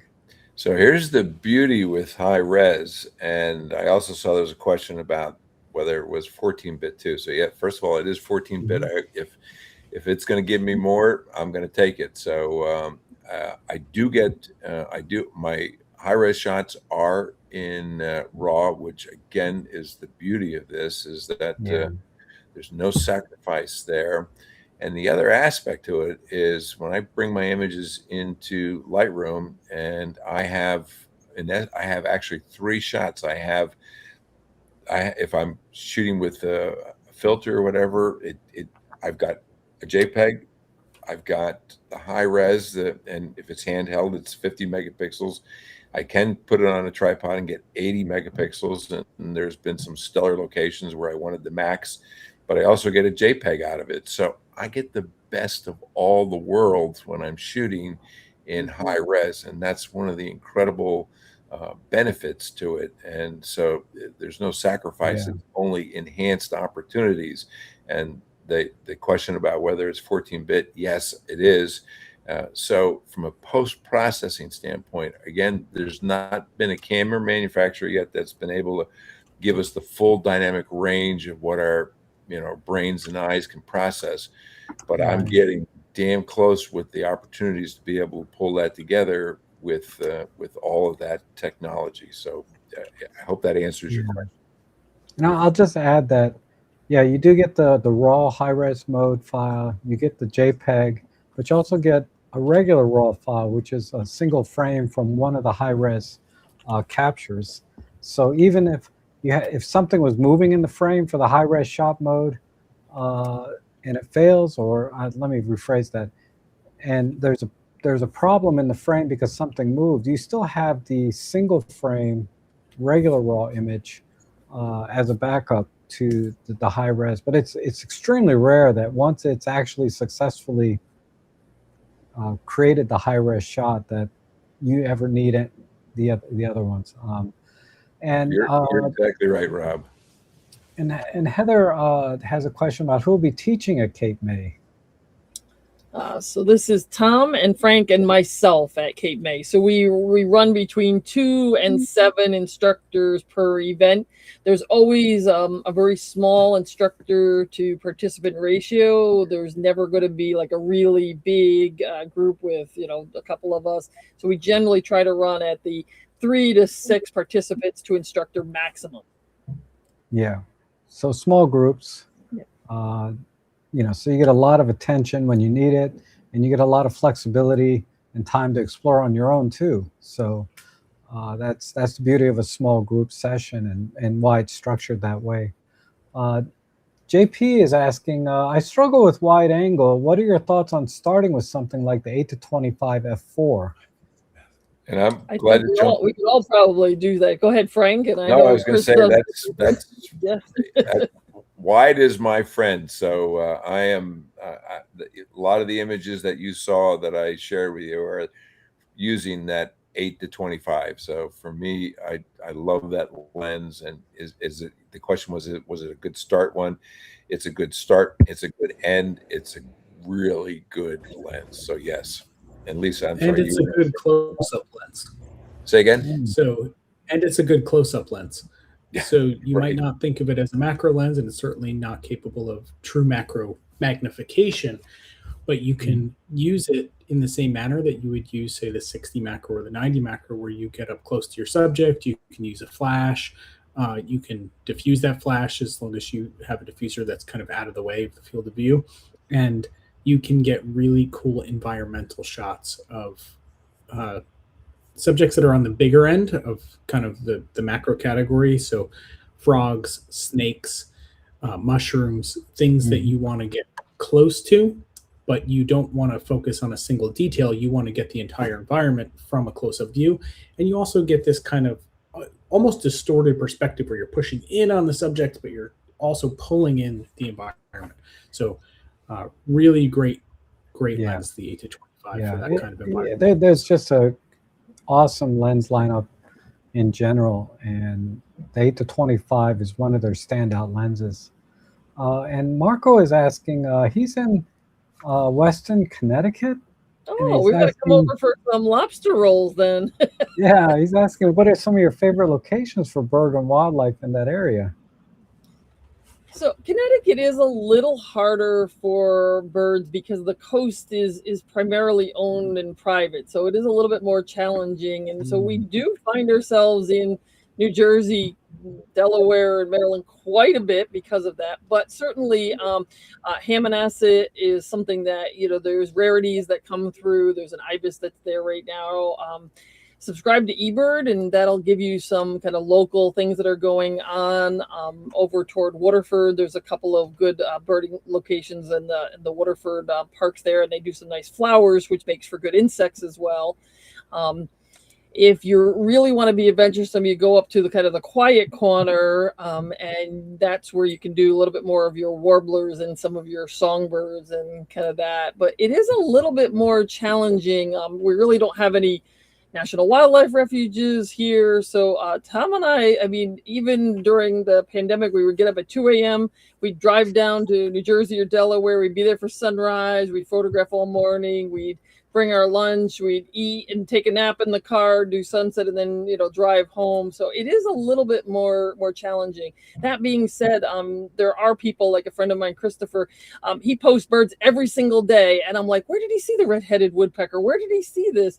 And I think if you find a place and go to it all the time, you'll be more likely to not be frustrated. Tom's daughter just moved back up here from Virginia, and she goes to the Milford Audubon, and she has gotten better pictures than Tom or I because she goes there every day type of thing. And if you go regularly, you will see more things and kind of decrease that frustration. Wow. Yeah. Okay. I'm not in Weston, Connecticut, so I kind of tuned out for a minute. But there's a question here, and I think you may have answered this in the chat, but if you could just verbalize it a little bit about how do you keep track of stacks and bracketing when reviewing and post-processing? Because, you know, you get hundreds of thumbnails, and sometimes it's hard to tell where one starts and one ends. The most important part, and Chris might do it differently and someone else might do it differently. The most important part isn't necessarily the how, but that you do it. So different people have different mechanisms to do it. I know the first time, like I took a panorama, I did not do any demarcations, and I got home and I looked at my thumbnails and I deleted some pictures. And then I'm like, oh, that was the middle of the panorama. And in and of itself, the picture kind of sucked. But once you put it in the panorama, it made sense. And so I learned very quickly when I do the panorama, I put one finger at the beginning and one finger at the end. So I kind of kept that for my focus bracketing. I don't do nearly the focus bracketing that Chris does, so he might have a completely different approach. But I can tell you for focus stacking, what I do is I put my focus stacked images all in a subfolder. So when I go out, I might do some live composite, some this, some that. I just grab all those focus stacked images and I put them in a subfolder named FS, really creative. And then I sort reverse chronologically, which means my focus stacked image is at the top. And that psychologically made, I didn't have to like count. I didn't have to look for the one that was bigger. Just by putting it at the top, it meant, oh, cool flower or cool bug. And then you get down to another one and another one. So sort it reverse chronologically. And then the focus stack one comes up at the top. I'm sure Chris has other mechanisms and he can talk about how he organizes. Yeah, I think what Lisa said at the start is the most important, that it's not that you use one way and there's one best way. I think that Lisa gave a couple of good options, and I'll maybe give a couple of more, and you use what works best or maybe a combination of them. Before I give those answers, I think it's important to at least call attention to the fact that all of us here as guests on Rob's channel are OM System ambassadors with some access to OM System directly, and we do make recommendations. And one of the recommendations that we have made several times is that there is some sort of automated file naming and or folder structure that happens in the camera. So we are bubbling up that feedback, and hopefully it is heard and implemented at some point. But we would love if we didn't have to worry about this. If automatically all of the focus stacked images get dropped in a subfolder, or if they're named in a consistent way. So just know that we are sharing that. We have the same. Yeah. I'll share my tip is, at least on my OM1, but I think you can program this in some other, certainly the EM1, EM1 Mark II, and 3. If I'm doing focus stacking or bracketing, when I get to the last image, I push play or I have it on auto review. I hit the star button. So when I bring it into, that's a great tip. When I bring it into Workspace or whatever application, I'll know that every time I see a star, that was the last image in that sequence. So yeah, that's a great tip. Similar to what Lisa was saying with putting a finger in front of the camera for the panoramics. Yeah. You can just take a single frame shot of nothing, or put your hand in front of the lens or lens cap, or just kind of point up at the sky. Anything to interrupt that flow when you're reviewing in Bridge or Lightroom or wherever you're reviewing your shots. Sometimes it's hard. You have to take the camera out of focus stacking mode to get that frame with your hand. If you have a button programmed to it, it's just the click of the button, click of the shutter, and then you're back. So you can make it easy on yourself. But of course, the best way would be if it was kind of automatically done. Yeah, so and like sort of an automated process. Like Lisa said, be consistent. Yeah. Okay. And then this is the last question here is, when focus stacking, what's the best way to avoid haloing around the images? Can they speak to first what camera they're using before? Because the answer varies a little. Okay. Eric, I'm not sure what Eric... He's a regular viewer of mine. The reason that I mention it is that the previous algorithms created many more halos than like the OM1 Mark II. I rarely get, So on the OM1, I would get more halos. On the OM1 Mark II, I very rarely get halos unless it's a flower on a really, windy day. But my answer would be to either increase your aperture a little if you can, and it's a reasonable. So maybe you were shooting at 2.8 and you could go to f8, or increase that differential a little bit and decrease the stacks. Okay, so the 90 millimeter, that makes a big difference of what the subject is it's truly macro or not. But I can say that when I switched to the OM1 Mark II, I found the algorithm just amazing, and I very rarely get halos anymore. Yeah, I'll follow that up because, of course, the person asking this question doesn't want to hear I have to go buy a new camera to fix this. The the camera that you have is certainly capable of producing nice results without halos. But what Lisa said about decreasing the size of the aperture, that helps a lot. And the reason that helps is because the smaller the aperture, the more out of focus areas you're going to get. So the more soft out of focus bokeh areas that are going to be in the individual shots, therefore the more soft areas that are going to be composited together. And that's kind of what results as you layer those soft areas on top of one another, the more haloing you get. So if you can mitigate that by having a smaller aperture, therefore less bokeh, more clean in focus area of the image that's getting layered, and then the less halo. So that's kind of how you can work with it that way. But I'll go one step further and talk about in your post-production with Photoshop in particular. If you're a Photoshop user, we now have these generative AI techniques.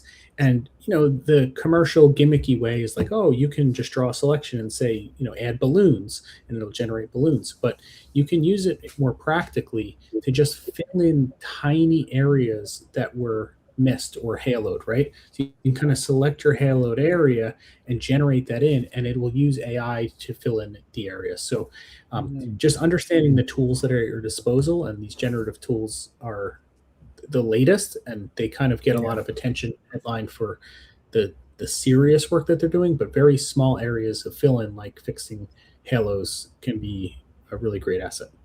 Yeah. The other thing people forget is for flowers, this doesn't necessarily apply to insects because you're usually fairly close, but in the morning, the air is stiller and the air is cleaner. So I find if I'm doing flowers and insects, you want to go out early for a different reason.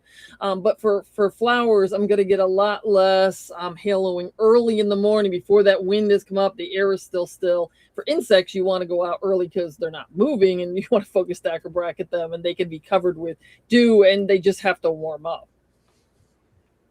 Yeah. And, for wind, I'll just throw in one more tip, and then we'll call it, is I like to use like a little binder, a flat binder without the rings for notepads. And I open that up, and I can set it down around the flower so that it blocks the wind. So I'll go one step further. Get two pieces of acrylic, because the acrylic is clear, and then it doesn't affect your background. So I'll do the acrylic with that. You can actually create like a little wind box out of gaffer's taped acrylic.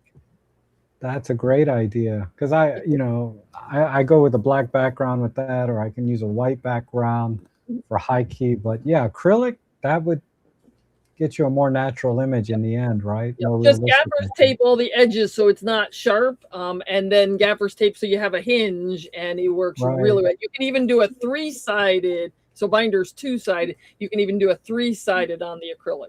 Right.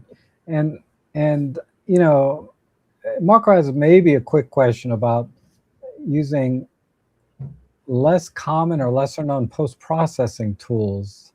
I mean, we all use some photo editor of some kind, and then some sort of noise reduction, DxO or Topaz, and then Helicon for focus stacking. But is there anything outside of that? Maybe even an app on a phone? I don't know. You tell me.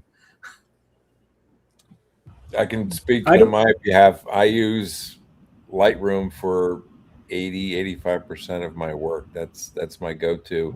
And on stacking, I do use Helicon, but mine isn't as precise as that Chris might use, and so I find generally good success with Photoshop. So I stay within the Adobe platform, and for me, that works reasonably well.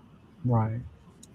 So Tom and I, we use Photoshop when we need to, but we really prefer to be outside. And so there are times that, we have a dark eagle against a bright sky and we need to use Photoshop. And certainly like Helicon has, a good place for bracketing, because without it, Photoshop doesn't do a great job bracketing. But my goal really is to try to get it as close as possible. Like I just went to a tulip farm and I took 200 pictures, And like out of them 195 were done. I didn't have to do anything. Like they were focused acting camera. I worked like other people took like lots more pictures than I did. But I teach Photoshop. I love all of that post-processing. And there's some images I do, all kinds of things. I do compositing sometimes. But my love of being out in nature compels me to try to get it as close as possible in camera so that I can be back outside. If you look at my computer, you'd be aghast at how many pictures never will see the light of day. So I have to kind of balance my editing with my love of nature. Yeah. Yeah. And then, like I said, that's for me, that's what matters, is just being out there and not worrying about it. I remember finding a folder on my computer that I hadn't looked at in 6 years, and there was 2 gigs of photos on there. And I said, I haven't looked at these in 2 years. I just binned it. Oh no! I know, it's terrible. I said, because I had fun those 2 years, but I haven't looked at them in 2 years. So anyway?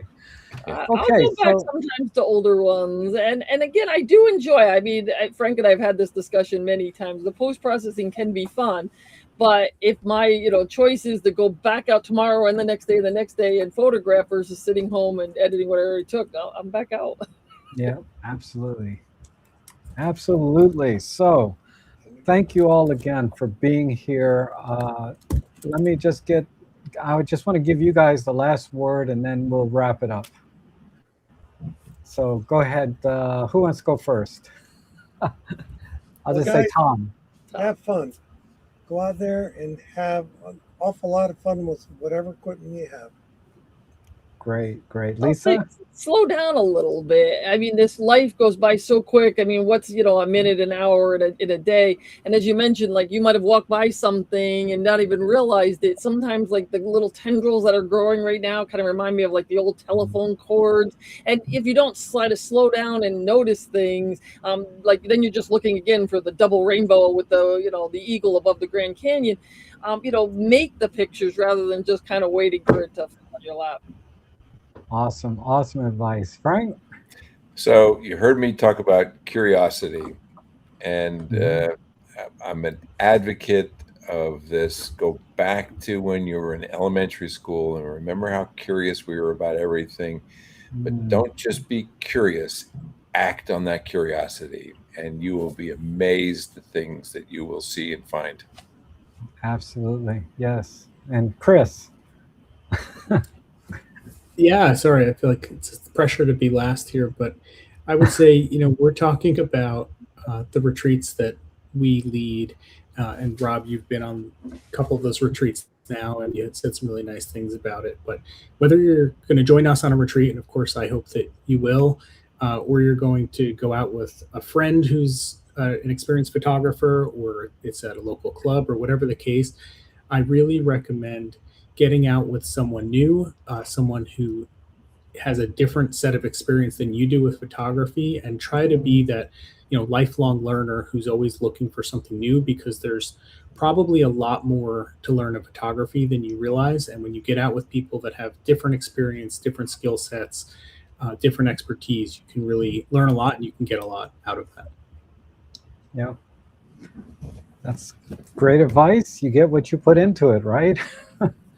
So again, thank you everyone for being my guest today. It's been very educational, a lot of fun, and certainly inspirational, looking at all of the amazing photos that you had to share with us. I really appreciate it. I'm sure our viewers appreciate it, and I encourage everyone, if you can, just check out the retreats that they offer throughout the year. Not only the one coming up here in Cape May. If you can go to that one, though, that looks like a really, really awesome location to be at. But check those out, and I will try to have these guys on again for some more interesting streams. We're going to go on a different tangent next time, possibly, so stay tuned for that. But thanks, everyone, again, for joining me today and our audience. We wouldn't be here if it wasn't for you guys, and it's greatly appreciated. So have a great day. Try to do that every day, and you'll have a good life. Thanks for watching, and I hope to see everyone again soon. Thanks, everyone. Thank you, Rob. Thank you. Rob. Thank you.